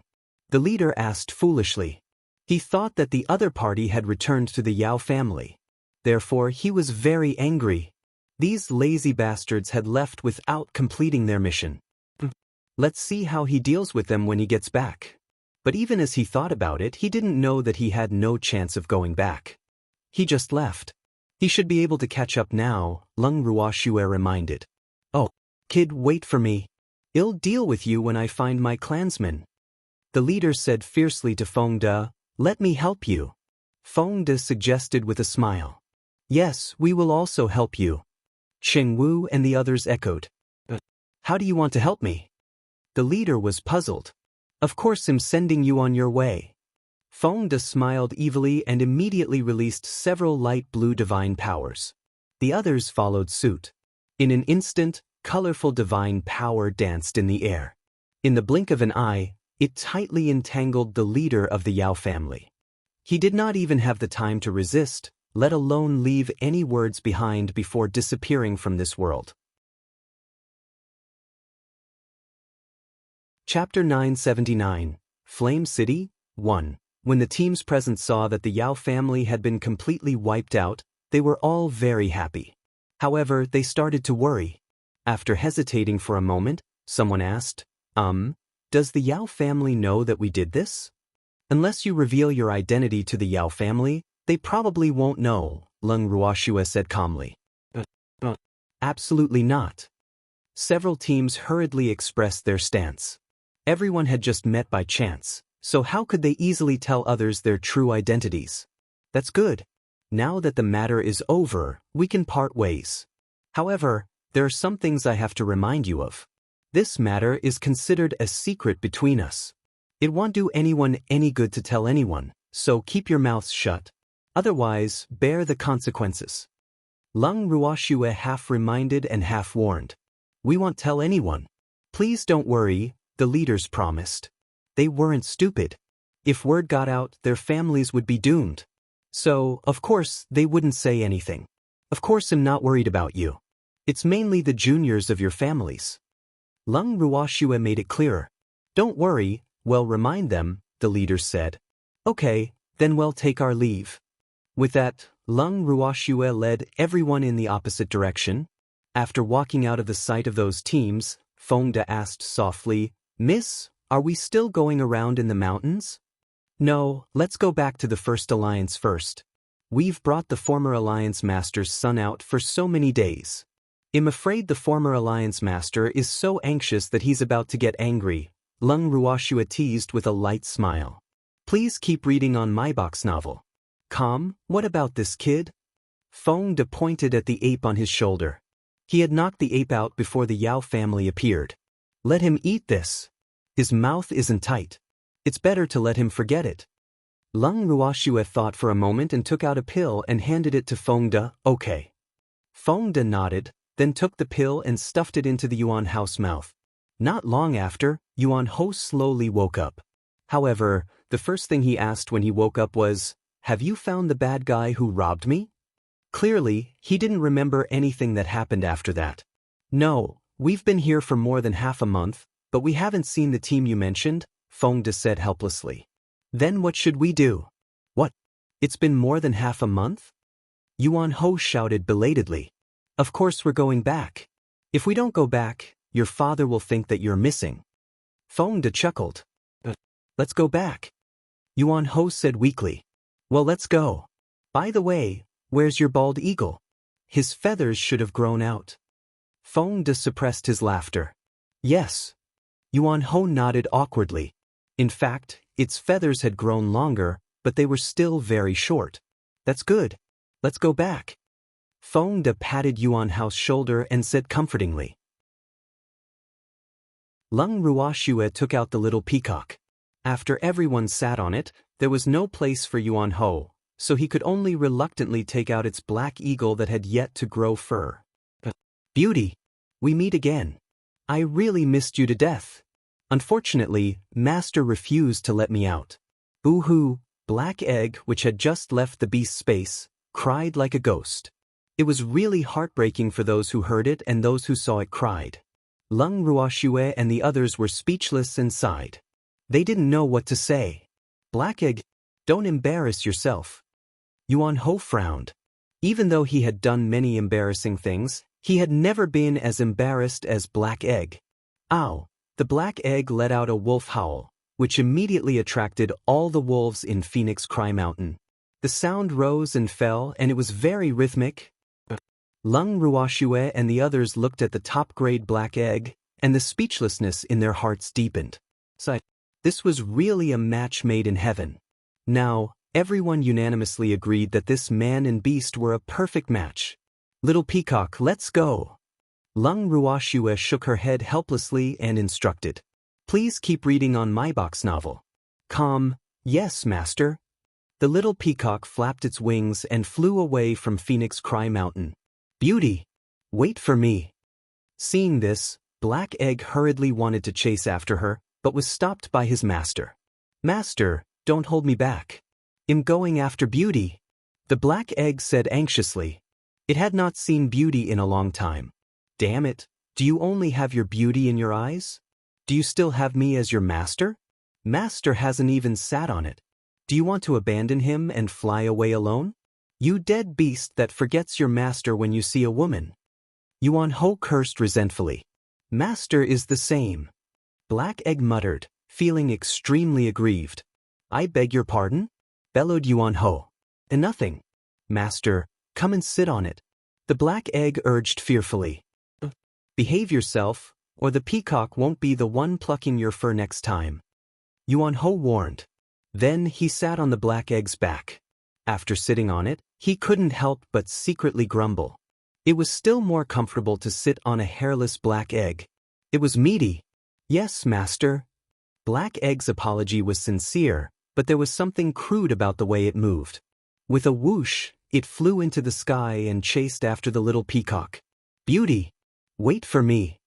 Black Egg shouted as it accelerated. However, because it had too few feathers, no matter how fast it moved, it could not catch up with the little peacock. The next day. At this moment, Lung Ruoxue and the others had already arrived at the Ascender Alliance.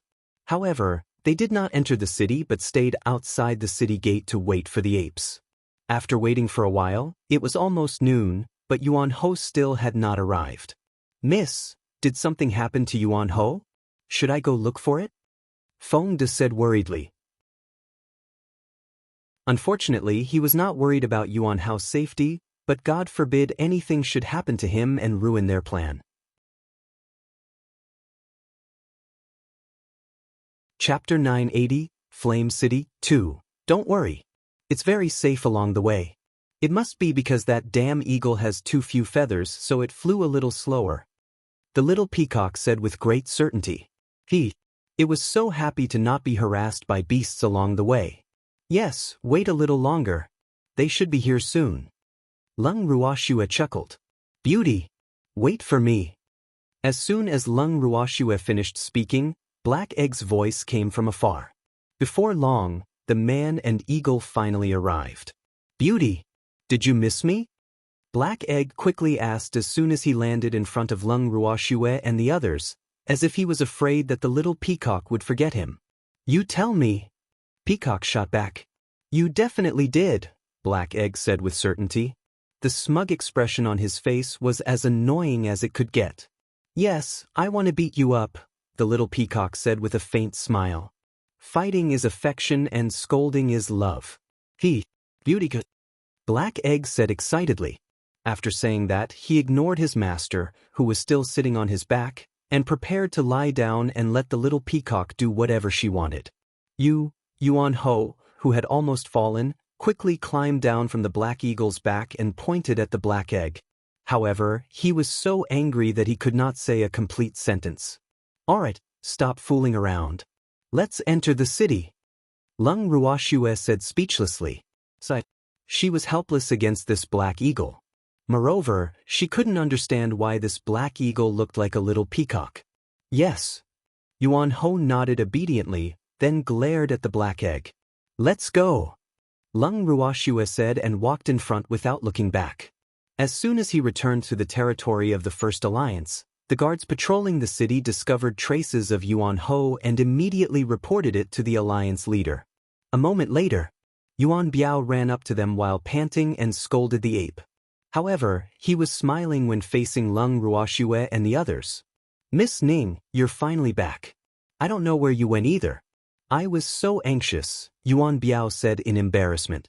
Actually, he was mainly worried about his son, but he had to show appropriate concern for Lung Ruoxue and the others. I'm sorry, Alliance Master Yuan. We went to Phoenix Cry Mountain. We didn't have time to inform you because we left in a hurry, Lung Ruoxue said apologetically. I can understand that. But why did you go to Phoenix Cry Mountain? It's a distance from here. Yuan Biao asked in confusion. Young Master Yuan asked me out to shop, but there's really nothing to shop on this street, so we went to Phoenix Cry Mountain, Lung Ruoxue explained with a smile. Oh, I see. Yuan Biao said knowingly. Then he glared at his son. Father, there are indeed many baddies in Phoenix Cry Mountain. Your son was robbed, and you almost lost your precious son forever. You have to avenge me. Yuan Ho complained suddenly. What? Who robbed you? Fucking guts. Yuan Biao was furious when he heard this. How dare someone rob his precious son? Did he want to die? I don't know them, but I've memorized their faces, Yuan Ho said with absolute certainty. Oh, then tell father in detail later. Let's return to the First Alliance now. Yuan Biao thought for a moment and said, Yes, Miss Ning, let's go. Yuan Ho said fawningly. Let's go. Lung Ruoxue forced a smile and cooperated. After arriving at the First Alliance, Lung Ruoxue and the others directly returned to the Falling Swallow dwelling, while Yuan Ho continued to complain to Yuan Biao about how he had been robbed. The next day, Leng Ruoxue personally went to look for Yuan Biao and offered to see Leng Xiaoyu again. She promised that if Leng Xiaoyu still insisted on her conditions this time, she would give up. After Yuan Biao heard this, he immediately agreed to Leng Ruoxue's request without thinking and agreed to bring her to see Leng Xiaoyu in the afternoon. At the agreed time, Yuan Biao personally came to the Falling Swallow dwelling and brought Leng Ruoxue and the freak to the secret room. The three of them entered together after opening the chamber door, but were surprised to find the inner chamber empty. Alliance Master Yuan, where's Leng Xiaoyu? Leng Ruoxue asked in surprise, her beautiful face full of question marks. He might have gone to relieve himself. Even though Leng Xiaoyu made a mistake, we can't deprive her of her human rights, right? Yuan Biao explained awkwardly. Miss Ning, please wait for a moment. I'll go look for her, Yuan Biao said again. Then he went to the toilet to look for her. After some time, Yuan Biao returned to the inner room with a dark expression. Alliance Master Yuan, what's wrong with you? Is Leng Xiaoyu angry with you again? Leng Ruoxue secretly laughed in her heart, but she still had to pretend to be puzzled and ask with concern. Sigh. Leng Xiaoyu probably ran away. Yuan Biao sighed heavily and said very angrily. Escape? How is that possible? The First Alliance is heavily guarded. No matter how capable Leng Xiaoyu is, she probably won't be able to escape. Leng Ruoxue said in disbelief. If I'm not wrong, he should have been saved by his master. Miss Ning, you might not know this, but blacksmiths usually have some unknown secret methods. Otherwise, their status wouldn't be so high. Yuan Biao explained with a vexed expression.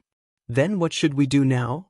Leng Ruoxue seemed to have no idea, but she couldn't help but feel anxious in her heart. It wasn't that there weren't blacksmiths and alchemists with high statuses, but there were very few of them. Other than the blacksmiths and alchemists who belonged to the two large guilds that were relatively freer, the alchemists and blacksmiths who belonged to the various large factions basically had to listen to the arrangements of the factions they belonged to. Otherwise, they wouldn't provide you with materials. Miss Ning, I can't help you with this matter. I'm sorry, Yuan Biao said apologetically. Since they had already offended the Artificer Association, they could not offend the Ning family again. Otherwise, their Ascender Alliance would be attacked on both sides. Chapter 981, Flame City, 3. It's okay. I know that the Alliance Master Yuan has tried his best. I'll report the truth to father when I get home, Leng Ruoxue said with a light smile. Miss Ning is too polite. Unfortunately, I wasn't able to help you in the end. I'm really sorry. Yuan Biao was very satisfied with Leng Ruoxue's words and said politely. The two of them praised each other for a while before Leng Ruoxue and the freak returned to the falling dwelling. After staying in the First Alliance for 2 days, Leng Ruoxue and the others got up and bade farewell. However, in a casual chat with Yuan Biao before she left, Leng Ruoxue accidentally revealed that her father had recently become obsessed with refining weapons and pills. He seemed to be collecting materials, so that night, she received a gift from Yuan Biao for her father. After Leng Ruoxue and the others left the Ascender Alliance, they flew straight to Flame City. Flame City, as its name suggested, was a place with abnormally rich fire attributes. That was also the headquarters of the Blacksmith Guild in the Divine Continent. Therefore, many blacksmiths rushed to Flame City every day. At this moment, there was also the artifact refining competition held by the Blacksmith Guild once every 100 years. In particular, this year's competition was hosted by one of the two great artifact gods of the god realm, Mo Yen. The attractiveness of an idol naturally could not be underestimated. Therefore, there were more artifact masters heading to Flame City this year than every other year. On the way to Flame City, the disheveled old man kept looking at the ring in his hand and couldn't stop smiling. These were all top-grade refining materials. There were even more secret metals and mithril. And the things in this ring were the gifts that Yuan Biao had given to curry favor with the Ning family. Now they had benefited. Look at how useless you are. The old man did not like to see the disheveled old man so smug. He could not help but mock. Boo! Why did he not know how to refine pills and weapons? I'm in a good mood and can't be bothered to argue with you. The disheveled old man said calmly. He knew that this old man was envious, jealous, and hateful. Humph! The old man snorted, turning away from the smug old man. Girl, this Ascender alliance is so rich. The little old man kept looking at the ring in his hand and said happily. Okay. Lung Ruoxuan nodded calmly, feeling very helpless in her heart. Alas! These two old men were too restless. However, that Yuan Biao was quite good at pleasing her, causing her to feel a little embarrassed even if she wanted to give Yuan Biao a big gift. After all, it was a small matter to receive help. However, a small crime was inevitable. Little Shuer, when we reach Flame City, I'll introduce my master to you. Lung Xiaoyu chuckled. Not interested, Lung Ruoxue said lightly. Little Shuer, can't you give me some face? Lung Xiaoyu said with an aggrieved expression. In fact, he just wanted to show off that he had such an outstanding descendant. Unfortunately, little Shuer refused to give him this chance. Boo! No, Lung Ruoxue said decisively, but she was laughing in her heart. For some reason, she liked to see this cheap ancestor holding back recently, so she wanted to tease him when she had nothing to do. It seemed that her bad taste wasn't too good. Little Shuer, Lung Xiaoyu begged. The weather is really good today, Lung Ruoxue said indifferently. Then she turned her head and ignored Lung Xiaoyu's pitiful act. Everyone chatted and laughed along the way. After flying for almost a week, they finally arrived at Flame City. As they approached Flame City, Lung Ruoxue and the others felt a fire attribute spiritual energy rush towards them, and the temperature here was obviously much higher than elsewhere. Miss, it's so hot here. Feng De couldn't take it anymore. His clothes were almost drenched. Yes, the fire attribute spiritual energy here is very dense. It's normal to be hot, Lung Ruoxue said in understanding. No wonder the Weapon Refinement Guild treated this place as their headquarters in the Divine Continent. This place was indeed very suitable. You'll get used to it. Moreover, ordinary cultivators can't enter Flame City unless there's an artifact refiner or alchemist leading them, Lung Xiaoyu explained with a smile. Flame City was important to the Weapon Refinement Guild, and it was no less important than the 8 great clans attached importance to their divine realm. Moreover, because of Flame City's uniqueness, other than artifact refiners and alchemists, ordinary cultivators were generally not welcome here, even if they were from the 8 great clans. Feng De asked in confusion. Because this is the Artificer Association's headquarters in the Divine Continent. If it were you, would you welcome strangers to your house? Moreover, anyone who is qualified to settle down in Flame City is supported by the Artificer Association. Other blacksmiths are also not qualified to stay here for a long time, Lung Xiaoyu explained. Does the cheap sake old ancestor have a place to stay here? Lung Ruoxue asked lightly. As far as she knew, this cheap ancestor didn't seem to belong to the Artificer Association. However, his master was the vice president of the Artificer Association. Little Shuer, guess, Lung Xiaoyu said mysteriously. I want guess, Lung Ruoxue said without giving him face. Then she secretly laughed in her heart. I have a place to stay here, but I've only stayed here a few times, Lung Xiaoyu said helplessly. Boo! Why wasn't little Shuer willing to cooperate with him? That means we can enter, Cui Zhu said happily. She was quite curious about everything here since she had just arrived in the Divine Continent. If the cheap sake old ancestor can't bring us into Flame City, then no one can bring us in, Lung Ruoxue teased with a light smile. Yes, don't worry. I'll bring you all in, Lung Xiaoyu promised. After Lung Xiaoyu promised, Lung Ruoxue instructed the little peacock to land near the city gate. After everyone jumped off the little peacock's back, they walked towards the city gate together. Lung Ruoxue and the others were stopped by the guards at the city gate. This is my artificer certificate. They're all with me.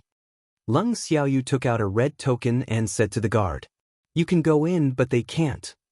The guard glanced at the sign and said to Lung Xiaoyu, Why? Lung Xiaoyu asked in confusion. When did Flame City change its rules? Why didn't he know? Chapter 982, Flame City 4. There are too many of them, you cannot bring them in. The guard said very seriously. What kind of logic is that? Lung Ruashua chuckled, but her beautiful eyes emitted waves of coldness. This was the first time she had heard that people were not allowed to enter the city because she had too many people with her. The rules of Flame City were indeed different. That's right. Why we enter? It's not my first time here. When did the rules of Flame City change? Lung Qinya asked mockingly. That's the new rule.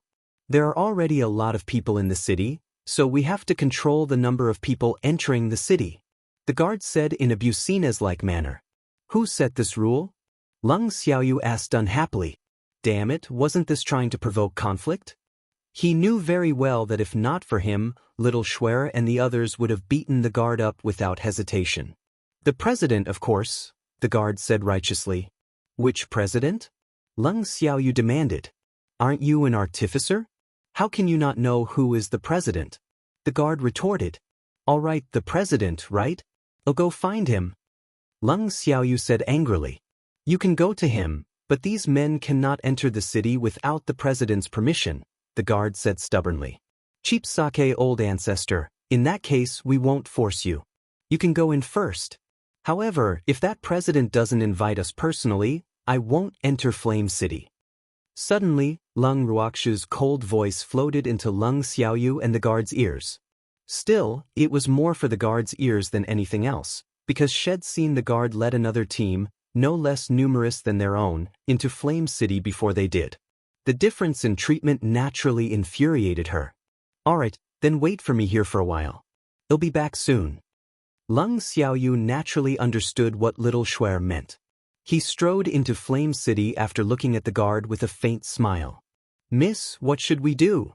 Feng Da asked softly when he saw Lung Xiaoyu enter the city. Do as you see fit. Lung Ruashue smiled evilly. Yes. Feng Da nodded. Then he gave Lin Yuan and the others a look. Everyone attacked together and dragged the two guards at the door to a corner. After beating them up, most of their anger dissipated. Lung Ruashue smiled at the guard who walked out from the corner with a swollen face and asked with concern, Brother guard, what's wrong? And nothing, the two guards said fearfully. Boo-hoo, these people were so savage and savage. Did you fall? Lung Ruashue asked with a smile. Yes, yes. The two guards nodded vigorously. They didn't dare say otherwise, for fear that these people would beat them up again if they were upset. You guys are too careless. Be careful when you walk next time, Lung Ruashue reminded. What she meant was that they shouldn't be so blind and look down on others next time. Aye. The guard nodded quickly and returned to his post, but the peculiar looks of the men entering the city made them uncomfortable. Boo! Even though they were only guards of the Flame City, because of the special nature of the Flame City, they had always gotten whatever they wanted. Anyone who wanted to enter the city had to curry favor with them. However, these people actually dared to beat them up. Just wait and see. If there was a chance, they would definitely report them to the president. The two guards thought to themselves, Miss, are we really waiting here? Cheng Wu casually glanced at the two guards at the door and asked curiously. He believed that if they entered the city now, these two bullies would not dare to stop them. Of course, we have to give our ancestors some face. Lung Ruashue smiled calmly. After saying that, she took out a recliner from her bracelet and sat down. Seeing this, the others also followed suit and sat at the city gate. Moreover, because of their relationship, the two guards did not dare to let anyone enter the city when they encountered a large group. Therefore, in a short while, there were complaints at the city gate. Is everyone not allowed to enter the city because there are many people? At this moment, a handsome young man walked up to Lung Ruashue and the others and asked politely. That's right. However, several teams went in before us. We saw it with our own eyes, but when it came to us, they suddenly stopped. Feng De looked at the city guard and complained. Oh. The young man nodded, but didn't comment. He bowed slightly and returned to his group. Other than the young man, the other teams outside the city naturally also heard Feng Da's words. However, Their tempers were clearly not as good as the young man's. After knowing this, they dragged the two guards guarding the city to a corner. Chapter 983, The House That Changed Hands, 1. As for what they had done, everyone naturally had a tacit understanding. When the two guards limped out of the corner, covered in injuries, everyone present acted as if nothing had happened. They did what they were supposed to do. The two guards returned to the city gate and stood there with fear on their faces. Their eyes were still staring at everyone present with abnormal vigilance, afraid that they would beat them up again if they were unhappy. At the same time, Leng Xiaoyu went straight to the Artificer Association. After arriving at the Artificer Association, he took out his identity as an artificer and asked to see the president. However, the in charge of receiving him actually refused when he saw that he only held a red token that represented his identity as an ordinary artificer. In the association hall, Leng Xiaoyu glared at the waiter standing opposite him and said coldly, "Say that again?" "No means no. Our president isn't someone any Tom, Dick, or Harry can meet," the in-charge said with his nose in the air. He had seen many ordinary artificers like this every day. If everyone saw the president would die of exhaustion. "Are you calling me a Tom, Dick, and Harry?" Leng Xiaoyu narrowed his eyes. A dangerous aura appeared in them. However, the proud and arrogant in-charge did not notice it. "It's good that you know your place," the in-charge said condescendingly. It seems that I haven't been to Flame City for too long. I didn't know that Fu Ran actually raised you snobs." Leng Xiaoyu laughed angrily. The Fu Ran he was talking about was the president of the Artificer Association headquarters of the Divine Continent. The two of them could be considered friends. However, what Leng Xiaoyu did not expect was why Fu Ran was different from what he knew after not seeing her for many years. At least as far as he could remember, Fu Ran would never allow the staff of the guild to look down on any artifact master. "Who is Fu Ran? I don't know him." The in-charge chuckled. "You don't even know your own president?" Leng Xiaoyu asked calmly. However, he was a little surprised. Could it be that something had happened in the Artificer Association that he didn't know about? "Our president's name is not Fu Ran," the in-charge said with his chin high and a smug expression. "Then who is the current president of the Flame City's Artificer Association?" Leng Xiaoyu probed. "Our president is His Excellency Yao Yuan," the in-charge said very proudly. "Yao Yuan?" Leng Xiaoyu's pupils constricted and he subconsciously clenched his fists. He didn't expect the president of the Artificer Association in Flame City to be that despicable person. "How dare you call the president by his name? I think you don't want to live anymore." The waiter roared angrily after hearing Leng Xiaoyu's words. As a member of the Artificer Association, he must firmly protect the president's authority. "Take me to see Yao Yuan." Leng Xiaoyu directly grabbed the in-charge's collar and ordered. "How dare you treat me like this? Someone attacked the Artificer Association." The waiter was so frightened that he hurriedly shouted at the top of his lungs. After he shouted, a group of people immediately surged out from all directions and surrounded Leng Xiaoyu. "Who is so bold as to attack the Artificer Association?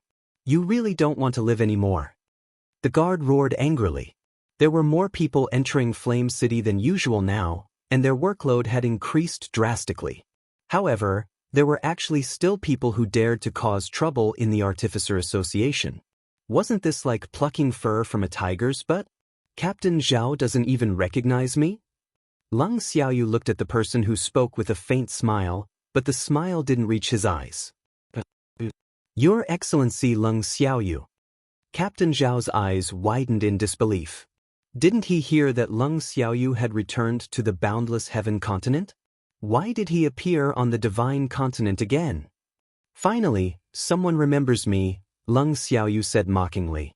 He thought that all of Artificer Association was already Yao Yuan's people. He didn't expect to see someone he knew. It was really not easy. "Your Excellency Leng Xiaoyu, didn't you return to the boundless heaven continent? Why are you here?" Captain Zhao was very curious, so he accidentally asked what was on his mind. Can I come back after returning to the boundless heaven continent? Or does someone not want me to come back? Leng Xiaoyu said with a faint smile.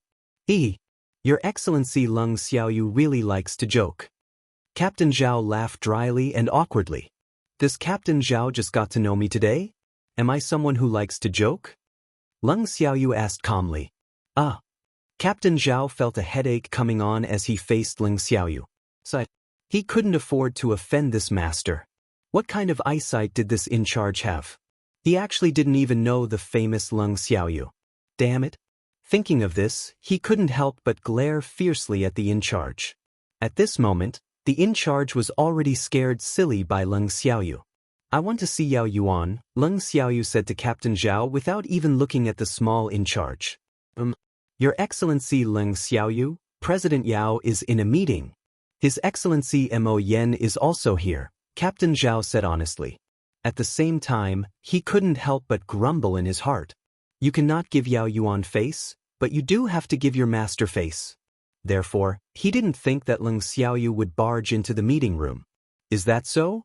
Then I'll go up and find him myself, Leng Xiaoyu said disapprovingly. After saying that, he walked past the guards who did not dare to stop him and went straight upstairs.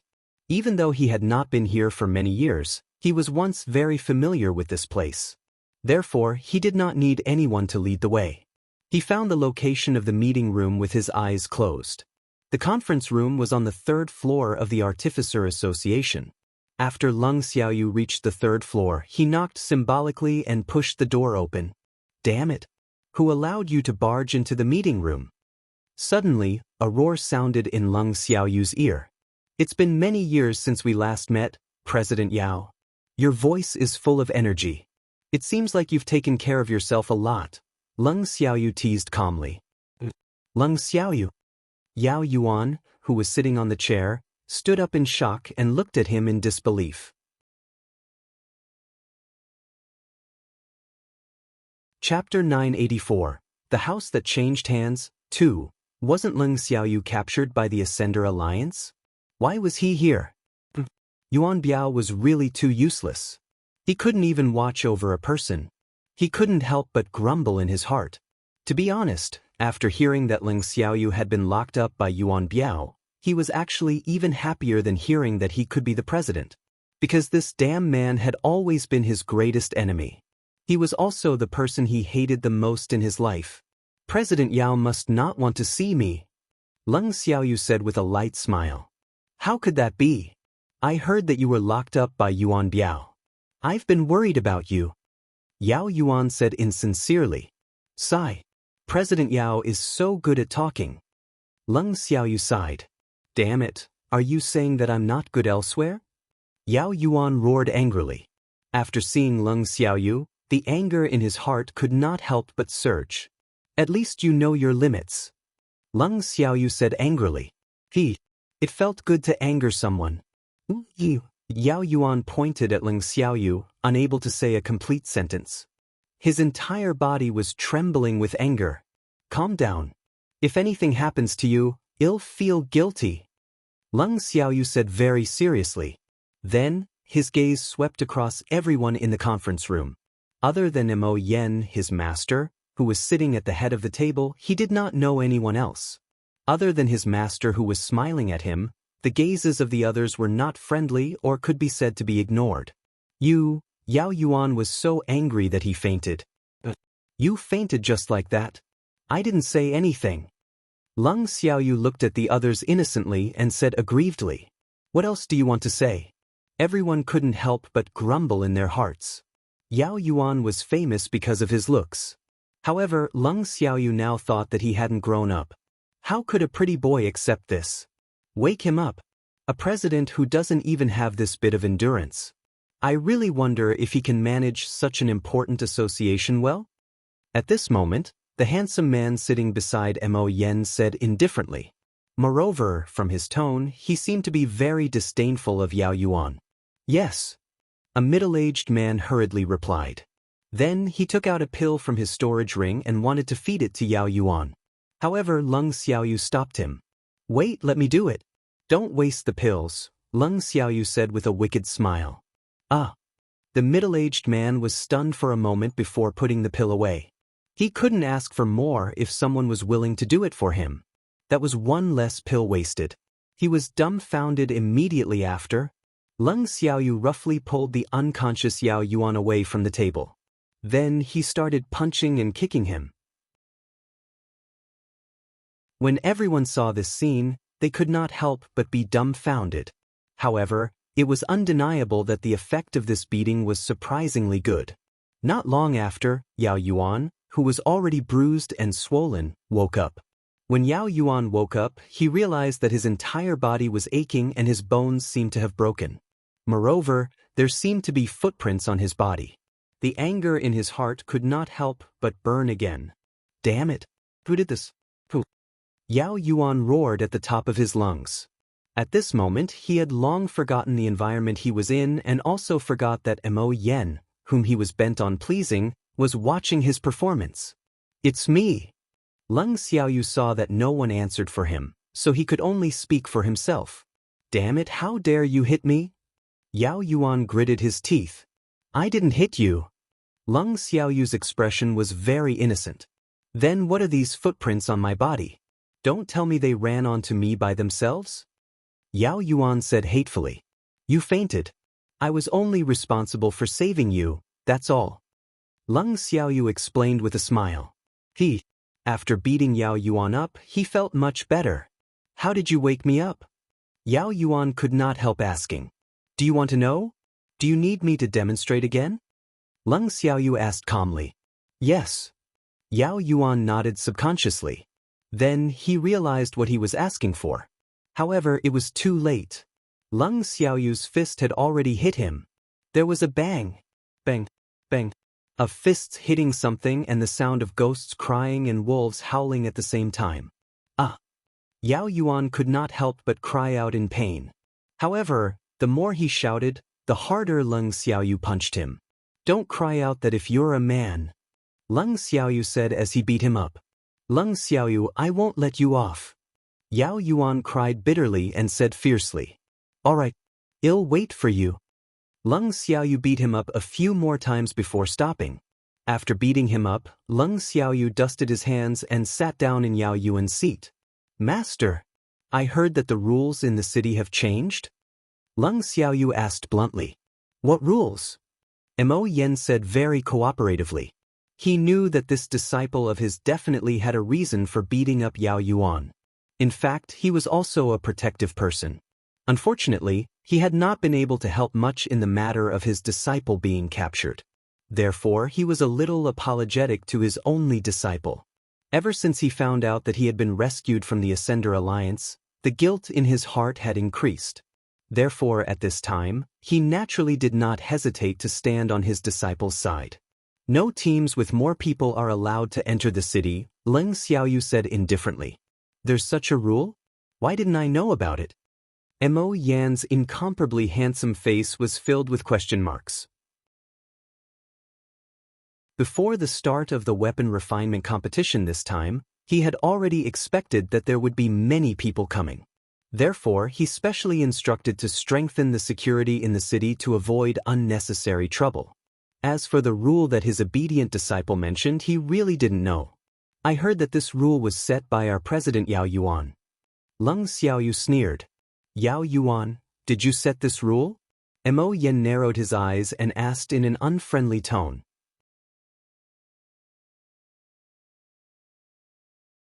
Chapter 985.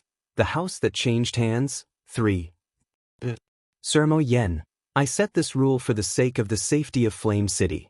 I was afraid that someone would take the opportunity to sneak in and cause trouble, so I ordered the guards guarding the city not to let more groups enter the city, Yao Yuan explained guiltily. Is that so? Then why were there a few groups with about the same number of people that we have were let into the city? Leng Xiaoyu asked with a light smile. There's such a thing? Mo Yen pulled a long face, clearly displeased. I'm not sure about that, Yao Yuan said. Master, I brought little Shuer and the others to see you. However, only I came in. The others were stopped outside, Leng Xiaoyu complained. In that case, take my token and bring them in. I told you long ago to change the token, but you refused. Now, you're being looked down on. Mo Yen said in a teasing and serious manner. Then he took out a golden token from his ring and handed it to Leng Xiaoyu. There were a total of 5 types of tokens in the Artificer Association. The highest level and authority was purple gold. That was something that only the president of the Artificer Association was qualified to hold. The vice president held a golden token, and the higher-ups held silver tokens. The president and vice president of the Artificer Association of the Divine Continent all held silver tokens. The token of the artificers of the association headquarters was blue, and the ordinary artificers' tokens were red. Because Leng Xiaoyu's token was red and he had brought so many people to the city, he was stopped by the guards guarding the city. In fact, this was also Yao Yuan's order. Leng Xiaoyu did not reach out to take the golden token from Mo Yen. Instead, she smiled faintly and said, "Master, there's no need." Little Schwer said that she won't enter Flame City unless the president personally accepts it. Oh, looks like this little girl is angry. All right, President Yao, please welcome her personally. Mo Yen chuckled and made the final decision. His words clearly did not allow Yao Yuan to refuse. He knew that it was that little girl who saved his disciple, so he naturally had to give that girl face. However, even if his disciple was not saved by that little guy, just because she was his disciple's descendant, he had to love her. Sir Mo Yen, Yao Yuan wanted to refuse, but he didn't dare to say it easily. After all, Mo Yan's status in the Artificer Association was much higher than his backer. President Yao, is there a problem? Mo Yen asked with a faint smile. A chill flashed across his eyes. No problem. Yao Yuan's heart trembled as he hurriedly said. Then go and fetch them in. I still want to see that little girl. Don't neglect my guests. Mo Yen reminded. Yes, I know what to do, Yao Yuan said very respectfully. Then hurry up. Mo Yen urged. Sir Mo Yen, Sir Lu Feng, you'll go first. Yao Yuan bowed and was about to leave, but he was stopped by Leng Xiaoyu. Wait, President Yao is really insincere, Leng Xiaoyu accused with displeasure. Leng Xiaoyu, how am I insincere? Yao Yuan was furious. He was about to pick her up, but Leng Xiaoyu actually wanted to find trouble with him. It was really infuriating. You didn't even call me when you went to pick her up. Do you know who my little Schwer is? Leng Xiaoyu said indifferently. Yes, you're right. You have to go with Xiaoyu, Mo Yen said before Yao Yuan could speak. Then let's go. Yao Yuan whispered reluctantly. What did you say? Your voice is too soft for me to hear, Leng Xiaoyu said deliberately. Please come with me to pick her up. Yao Yuan gritted his teeth and said loudly. What? Do you want to eat people? Leng Xiaoyu was dissatisfied again. Leng Xiaoyu, you're clearly doing it on purpose. Yao Yuan roared a little uneasily. Master, he wronged me. Leng Xiaoyu complained to her master without even looking at Yao Yuan. All right, hurry up and pick up that little girl. Don't let her wait too long, Mo Yen said helplessly. He realized that his long-lost disciple had actually learned bad things. All right, Yao Yuan, remember this. I only accompanied you on this trip because of Master. Leng Xiaoyu reminded before walking ahead without looking back. When Leng Xiaoyu, Yao Yuan, and the others arrived at the city gate, they realized that there were already many people gathered here. What happened? Captain Zhao, who came with Yao Yuan, hurriedly went forward and shouted when he saw that there were actually people at the city gate. Captain, you're finally here. Boo-hoo! When the 2 city guards saw Captain Zhao, they were even closer than when they saw their biological father. They were just short of kneeling down. What's wrong with you? Who hit you? Captain Zhao couldn't help but be angry when he saw his subordinate's face swollen like a pig's head. Damn it, did he have to look at the owner before hitting a dog? Didn't he know that these 2 were his subordinates? How dare they not give him face in Flame City? How dare they? He couldn't help but curse in his heart. Who dares to hit the guards of Flame City? They accidentally fell down. Feng De chuckled. Yes, they fell themselves. We saw it happen, someone else chimed in. You fell? Did you really fall? Captain Zhao suppressed his anger and asked. Damn it. He wasn't blind. Couldn't he tell that this was a beating? Yes, yes. The two guards nodded hurriedly in fear. Boo! They didn't dare to say no. Those people had said that if they dared to betray them, they would definitely teach them a lesson. Captain Zhao was so angry that his face turned green seeing how his subordinates had no backbone. Ha! We haven't seen each other for a while. How did you fall like this? Suddenly, Leng Xiaoyu's voice entered everyone's ears. Leng Ruoxue raised her beautiful eyes and looked at Leng Xiaoyu, who was winking at her. Then, she chuckled and said, "Cheap sake old ancestor, who's the pig beside you? Come over quickly. Don't stand with him. It will affect your image." Yes, little Shuer makes sense. Leng Xiaoyu nodded seriously. Then, she deliberately distanced herself from Yao Yuan and showed him to everyone.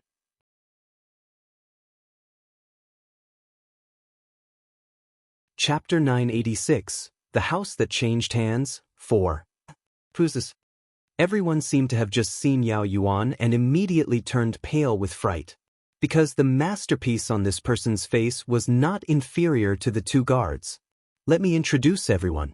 This is the president of our Flame City's Artificer Association, Yao Yuan. Leng Xiaoyu said loudly and pulled Yao Yuan out from behind him. Damn it, let go of me. Yao Yuan roared angrily.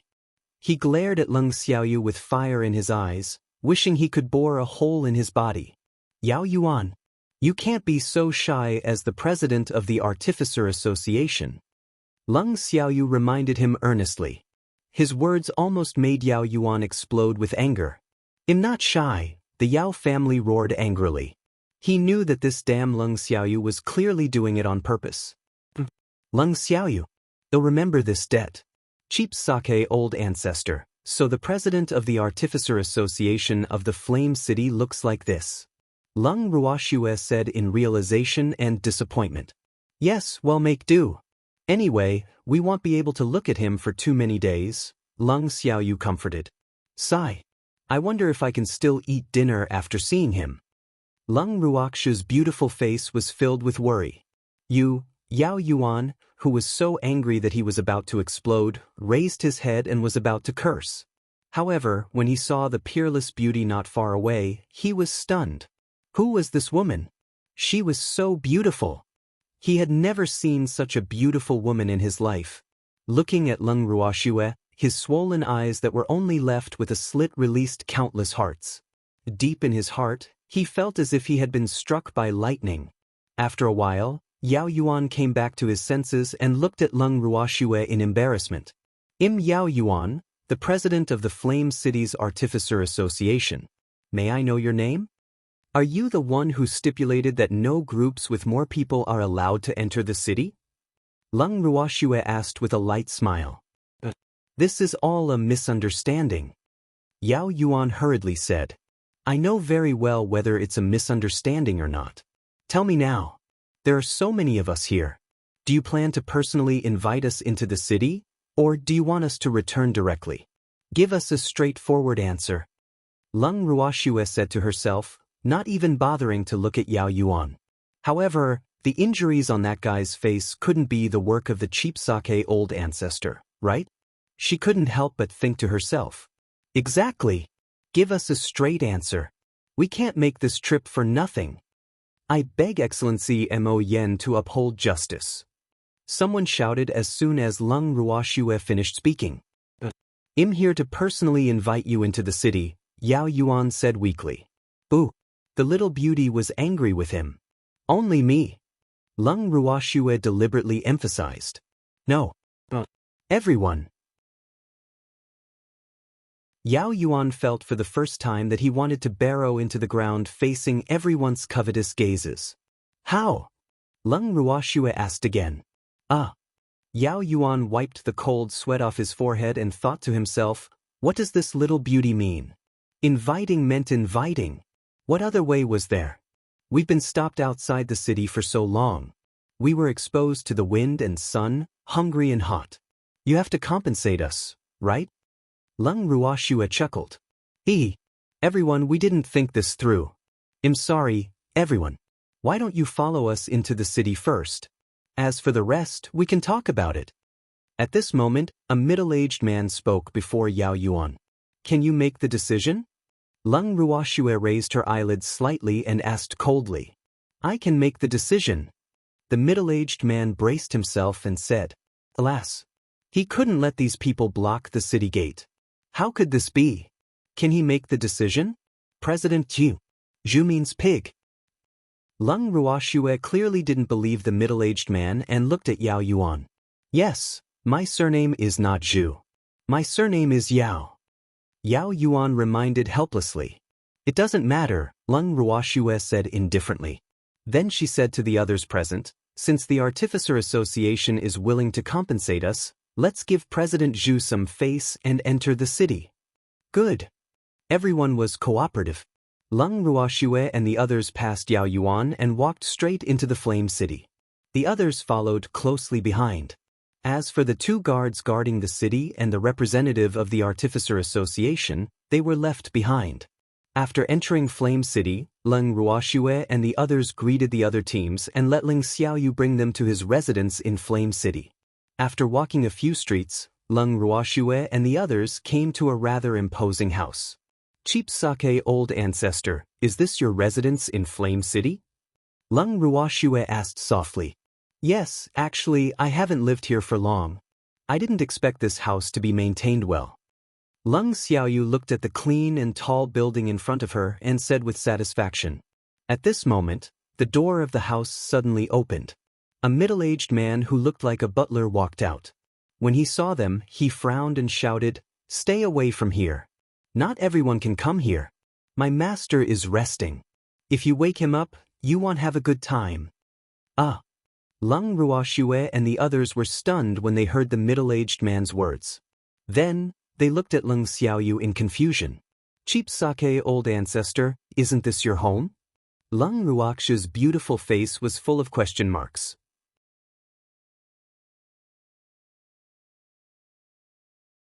Chapter 987. Chapter 987 Repayment of Debt 1. Yeah. Leng Xiaoyu nodded, even though he hadn't been back here for a long time, but he wouldn't go to the wrong house. Who are you? Why haven't I seen you before? After thinking about it, Leng Xiaoyu, who felt something was wrong, asked again. I'm the head butler of this house, and there's no one in this Flame City who doesn't know me. It seems that you all come from a small place. Get out, get out, get out, get out of here. Don't put bad luck on my master. The head butler said with disgust, as if Leng Ruoxue and others were the source of infection. Ha! Cheap old ancestor, it looks like this place has changed hands. Leng Ruoxue looked at the middle-aged man who claimed to be the big head butler, and smiled neither angry nor frustrated. It's impossible. Leng Xiaoyu was sure that this place will not be given to others, because this place was given to him by his master, and it could be regarded as a privilege for him as an apprentice. Moreover, as far as he knew, master had already bought this house, so how could it change hands? Could it be that Cheap Sake Old Ancestor got lost? This really isn't your home? Leng Ruoxue guessed, seeing how the Cheap Sake Old Ancestor was so sure, but the housekeeper's way of treating them as dirty things really made people very unhappy, so, whether or not this is Cheap Sake Old Ancestor's residence, she decided to teach this dog a good lesson. How could I get lost? Leng Xiaoyu said speechlessly. Aren't you lot getting lost yet? Get lost otherwise, don't blame me for being rude. At this moment, the housekeeper jumped out again and shouted. Why do you want to be rude? Leng Ruoxue looked at the head butler with a half-smiling smile. There were quite a few people who had threatened her like this, but they didn't end up too well either. Humph!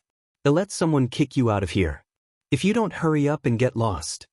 The butler said fiercely. Okay. Well, wait. Feng De said with a wicked smile, his face full of disapproval. You forced this upon yourself. The head butler said with a wicked smile, and then shouted towards the courtyard, Come! There are people making trouble here. Leng Ruoxue and the others watched with cold eyes, as the butler direct and act, and they didn't plan to stop him, but they couldn't guarantee what would happen to him. Before the butler could finish speaking, whoosh, whoosh, whoosh, several dark shadows rushed out of the yard like lightning. Who is so bold? who dare to come to our D family to make trouble? A burly man in the lead roared and asked. Them. The butler pointed at Lung Ruoxue and the others. Oh, you guys are really brave. Do you know where is this place? How dare you act wildly here? The burly man said with disdain. D family? If I remember correctly, this is my home. How could it belong to the D family? Lung Xiaoyu's dark star eyes radiated cold light, and he asked in a cold voice. Your home? Humph. Don't you even look at where this place is? Not just anyone can live here. Really? Since that's the case, I'll let you know today who this place should belong to. Lung Xiaoyu was furious. There would be very serious consequences. After speaking, Lung Xiaoyu directly stretched out his fist and attacked the burly man. Fengde, you go and play with them for a while. Lung Ruoxue also ordered when she saw that the cheap sake old ancestor had started. Okay. Fengde and the others responded quickly, and after they finished speaking, they rushed out together. Bang, bang, bang. Immediately, the sound of the fist and the flesh banging one after another sounded. The pain from the fist to the flesh made the burly big man and others grunt. They hated it even more in their hearts. Nima, where did this savage come from? How could they use their fists without using magical skills? How could they, who have always relied on magical skills, bear it? When the butler saw this posture, his face became pale and his legs were trembling with fright. Sueju dragged the butler to the corner of the wall like a chicken, and then, together with Lu Tao, began to greet him. They are girls, and of course fights had to be more subtle. However, the harm and consequences they caused to the housekeeper were absolutely no worse than any other man. After a long while, Lung Xiaoyu and the others had enough of fighting, so they clapped their hands in disgust, then looked down at the burly man and the others and said, "Let's get the master of this house out. Otherwise, the consequences will be severe." Hee hee, that's right, if he doesn't get out within 5 minutes, we'll set the house on fire. If we can't live there, don't let anyone live there. Fengde threatened in the tone of a bully. Do you know how to report to your master? Lin Yuan got a small wooden stick out of nowhere and asked the burly man's head. Why? The burly man said with hot tears in his eyes, Boo, where did these savages come from? Why are they so fierce? Then go quickly. Remember, 5 minutes only. Lin Yuan warned. After speaking, the burly man ran into the yard without looking back. The 5 minutes passed quickly, but the burly man did not appear, and the master he mentioned was nowhere to be seen. Miss, it seems that people don't care about this house anymore. Fengde said helplessly. Well, let's do it since that's the case. Lung Ruoxue said lightly. Good. Fengde took a peek at Lung Xiaoyu after listening to Lung Ruoxue's words, but he was relieved when he saw that he had no reaction. In fact, he said just now that he would burn down the house, just to scare the other party, but now he has to do it. Well, the other party really doesn't give face. Immediately, Fengde summoned his own fire-type beast and then ordered them to burn the house. The beasts hovered excitedly in the air as soon as they were released. In the moment, the air was dyed a deep crimson, and they grew their own bodies. The fire phoenix and the fire dragon cooperated with each other, and several flames sprayed from every corner.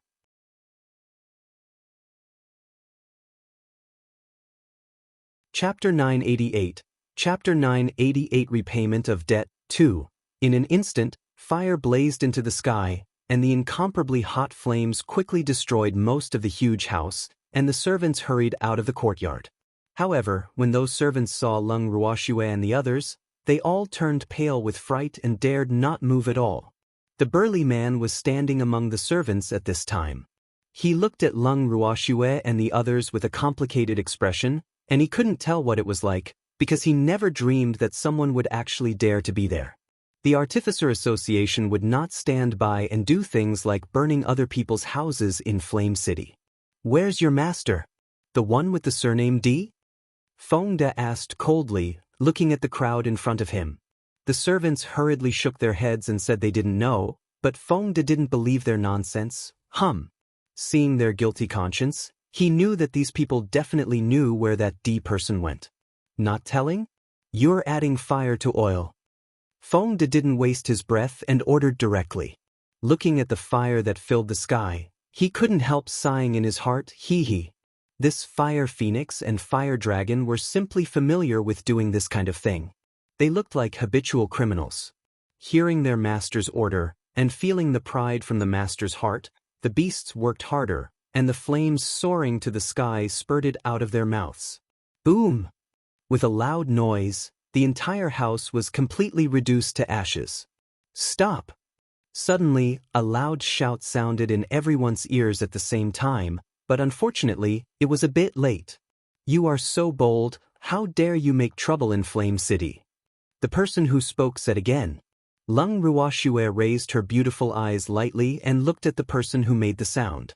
This was a man who looked about 30 years old. Even though his facial features were ordinary and his strength was only at the level of an intermediate god. However, the aura of the superior was clearly revealed, and there was a strange little old man standing beside him who looked to be in his 50s.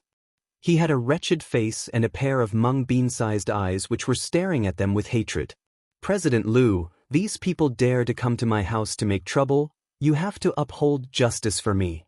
The wretched old man said first before Lung Ruoxue and the others could speak. Don't worry, I will definitely uphold justice on this matter for you. President Liu assured. In fact, he didn't want to be too involved in this matter, but this was the Flame City after all. If these people are allowed to do whatever they want on the Artificer Association's territory, wouldn't they become the laughing stock of the entire divine continent? I am relieved with President Liu's assurance. The wretched old man said. You're not the master they say, are you? Feng De interrupted when he saw that they were singing in harmony. Exactly. The wretched old man said arrogantly. I thought you were hiding like a coward. It turned out that you were getting rescue soldiers, but even if the King of Heaven comes today, he wouldn't be able to help you. Feng De sneered. The audacity! How dare you talk to me with such a tone, you really don't want to live. The wretched old man said angrily. Since he became famous, everyone had been showing him respect and no one has ever dared to scold him. Oh, who do you think you are? You're just an artificer and you really think of yourself to be so important in the world. Feng De said disapprovingly, not taking the old man's words to heart at all. You. The wretched old man was trembling with anger, pointing at Feng De for a long time without uttering a complete sentence. After a long while, when his mood calmed down a little, he turned his head and said angrily to President Liu, President Liu, how can there be such disrespectful people in Flame City? I strongly request the Artificer Association to drive these people out of Flame City. Yes, Your Excellency D. Ren is right. Such people are really not welcome in Flame City. President Liu pondered for a while before saying, even though people said it was not him, but people who didn't respect artificers, they would indeed become the public enemy of the artificers. And the Artificer Association also had a legitimate reason to expel them from the city. Now, please take the initiative to leave Flame City immediately, otherwise, I will have to send someone to invite you out. President Liu turned a face to Lung Ruoxue and the others. Won't. Lung Ruoxue said with a light smile. Humph. It's up to you. President Liu said angrily, fuck. He had just returned to the Flame City, tired and hungry, and he didn't even catch his breath, before he was caught by D. Ren. Now he encountered these people who don't take him seriously, one can imagine how angry he was. Really? We were personally invited by President Zhu into Flame City. Are you sure you want to expel us? Lung Ruoxue said with a half-smile, even though she didn't want to look for trouble, it was obvious that the heavens felt she was too boring. That's why. Did you generously send her toys one after another? President Zhu? You think I'm so easy to deceive? There is no President Zhu in the Artificer Association at all. Come here. Expel them from the Flame City to me, and pass my order. In the future these people will, if they are not welcomed by the Artificer Association, whoever dares to get them to refine without authorization will be the enemy of our Artificer Association. President Liu announced angrily. This was the punishment he gave to these people on behalf of the Artificer Association. In his opinion, this punishment was not too heavy. After all, the most important and people he could not offend in the god realm were the artificers and the alchemists. Once this decision was announced, these people would definitely not be welcomed by the major forces in the future, but who could they blame? The person who they offended was an artificer. Cheap sake, old ancestor, shall we go? Lung Ruoxue asked with a light smile. President Liu, are you sure you won't regret your decision? Lung Xiaoyu did not rush to answer Lung Ruoxue's words, but instead asked President Liu. Why should I regret? You disrespected the artificer first, I just fulfilled the rules of the Artificer Association. President Liu said in a businesslike manner, even though he hesitated for a moment when answering, but it was only for a moment, because he believed that his method of handling was correct. In that case, little Schwer, let's go. Lung Xiaoyu said with a calm smile.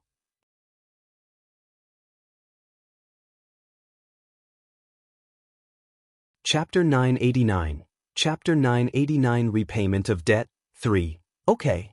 Lung Ruoxue nodded, and then planned to take everyone out of here, but she was stopped by the wretched old man before going far. Get out of the way. Good dogs don't stand in the way. Lung Ruoxue squinted her beautiful eyes and said a little rudely. Humph. You ruined my house and you just want to leave like this? The wretched old man roared in anger. What do you want?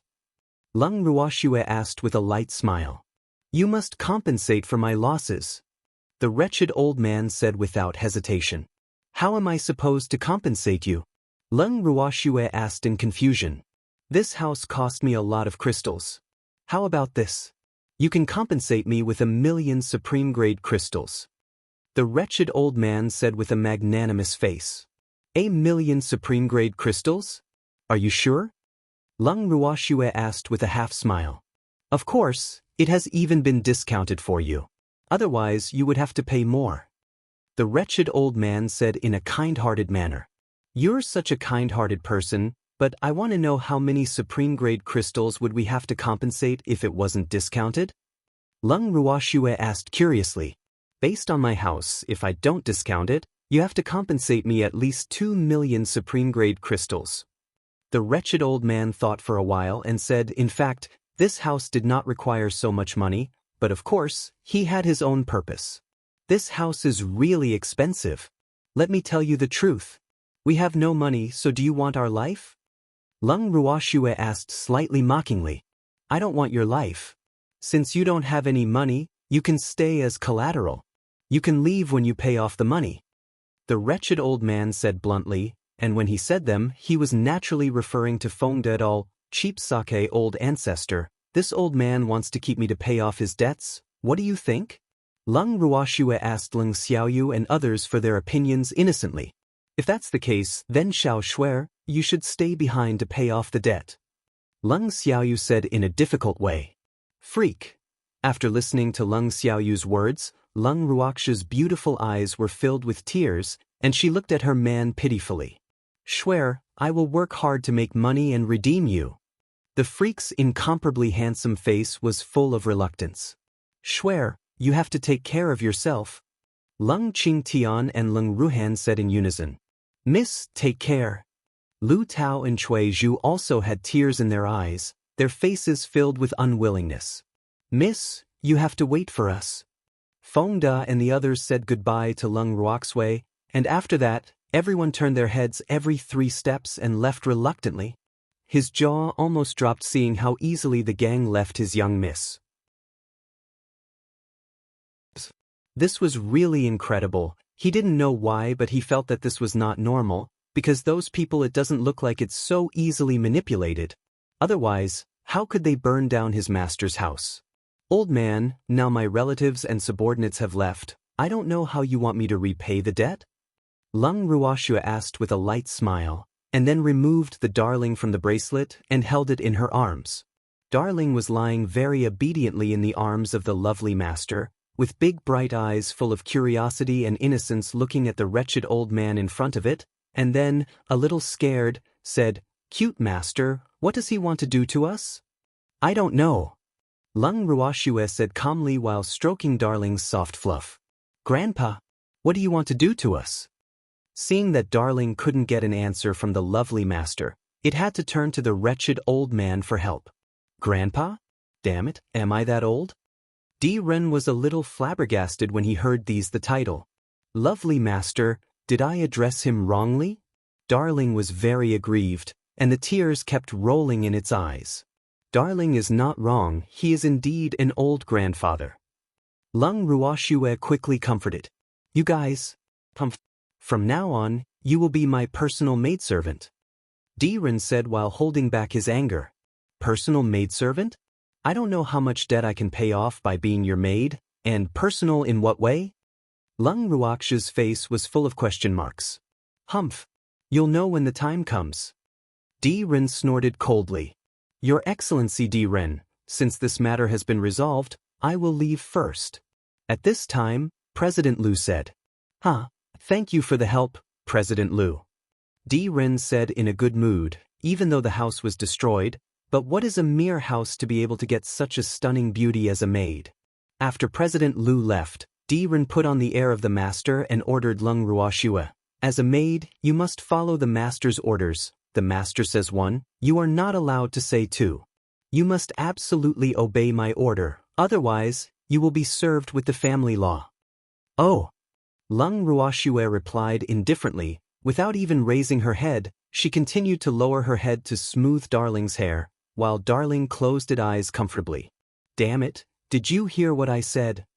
Ren roared a little furiously, and decided to give Lung Ruoxue an opening gambit. You're so loud I'm not deaf, how can I not hear you? Lung Ruoxue said impatiently, thus. She really didn't know if she could continue this play, because this old man was so disgusting. What's that attitude? Is that how you talk to the master? Ren said with his anger on the line. I'm sorry. Old man, I've never been a maid for anyone. Besides, I have been having this attitude since I was young. How do you like it? Lung Ruoxue said nonchalantly. Kneel down, someone. Serve the family law. Ren saw that he had been humiliated in front of many servants, and his anger rushed up. Kneel down. Lung Ruoxue raised her eyebrows slightly and glanced at the wretched old man from the corner of her eye, and then she said nothing. Thus, kneel down. Ren shouted, and then shouted for his head butler. Butler, why haven't you gotten the instrument to carry out our family law? The instrument Ren mentioned was a long stick that he often uses to beat and scold servants. The stick he mentioned was stored away by the butler after he punished servants who have made mistakes.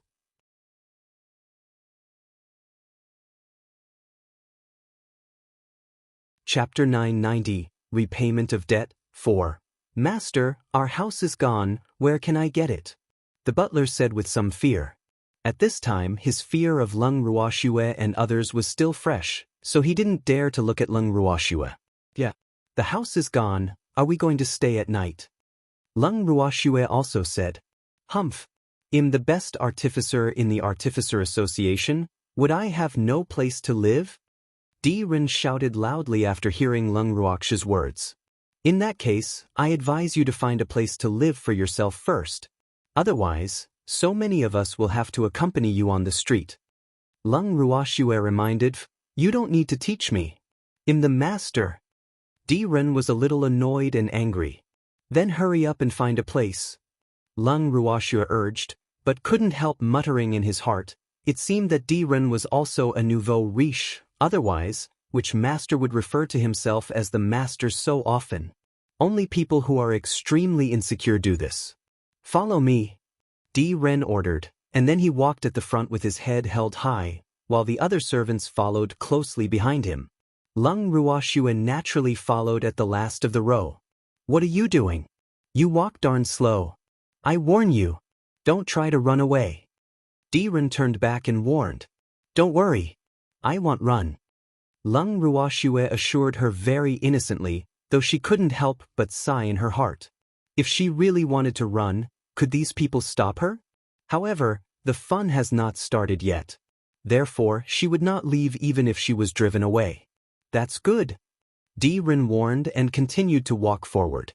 After a while, They came to an inn that looked quite luxurious and imposing.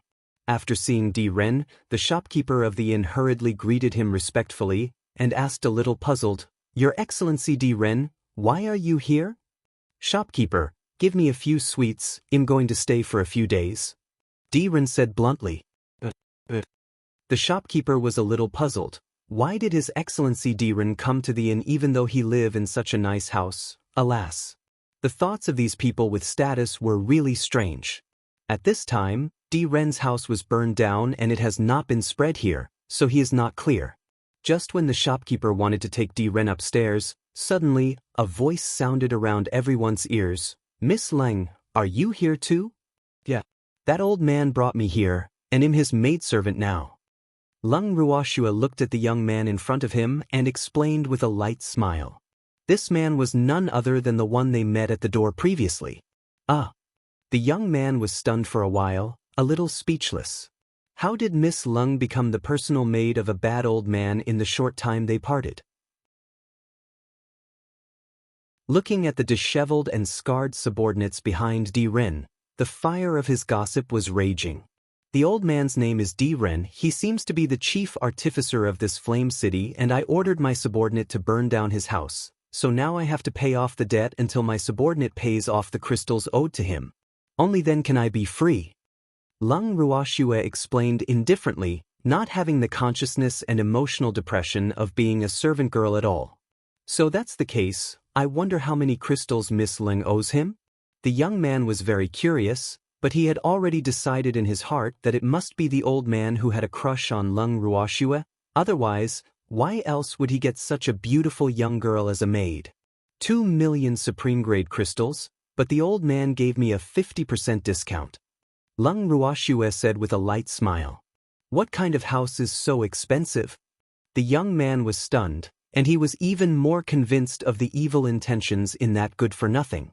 His family's houses put together would not need 2 million supreme-grade crystals. He didn't believe that Di Ren's house was comparable to his home even though Di Ren was the chief artificer of Flame City. "I don't know, but that house is now in ruins," Leng Ruoxue said with a bit of pleasure in misfortune. "Also, let me tell you, that house is not owned by Old Man Di at all, but by my ancestors, and it was taken over by someone surnamed Di for some unknown reason." Leng Ruoxue's face was full of confusion. "There is such a thing?" The young man was very cooperative as he paled in shock. "Yes, by the way, we have now been blacklisted by the Artificer Association, so all my subordinates have been expelled from Flame City, and President Liu, who is the old man's backing, also said that in the future they would not allow artificers to refine anything for us." Leng Ruoxue then broke the news, and even though her voice was not loud, it was enough to ensure that everyone in the store could hear it clearly. "This is a bit too much. Isn't President Liu trying to force you to a dead end?" The young man came to a very important conclusion, which was exactly what Leng Ruoxue wanted. They are tuning in to the Passion Pages YouTube channel. We're so grateful for your support, and don't forget to subscribe to join us on this incredible journey through captivating stories. Your generosity through donations truly makes a world of difference, as it's the primary source of revenue that allows me to expand and enhance this channel for you. Thank you from the bottom of my heart for being a part of this adventure.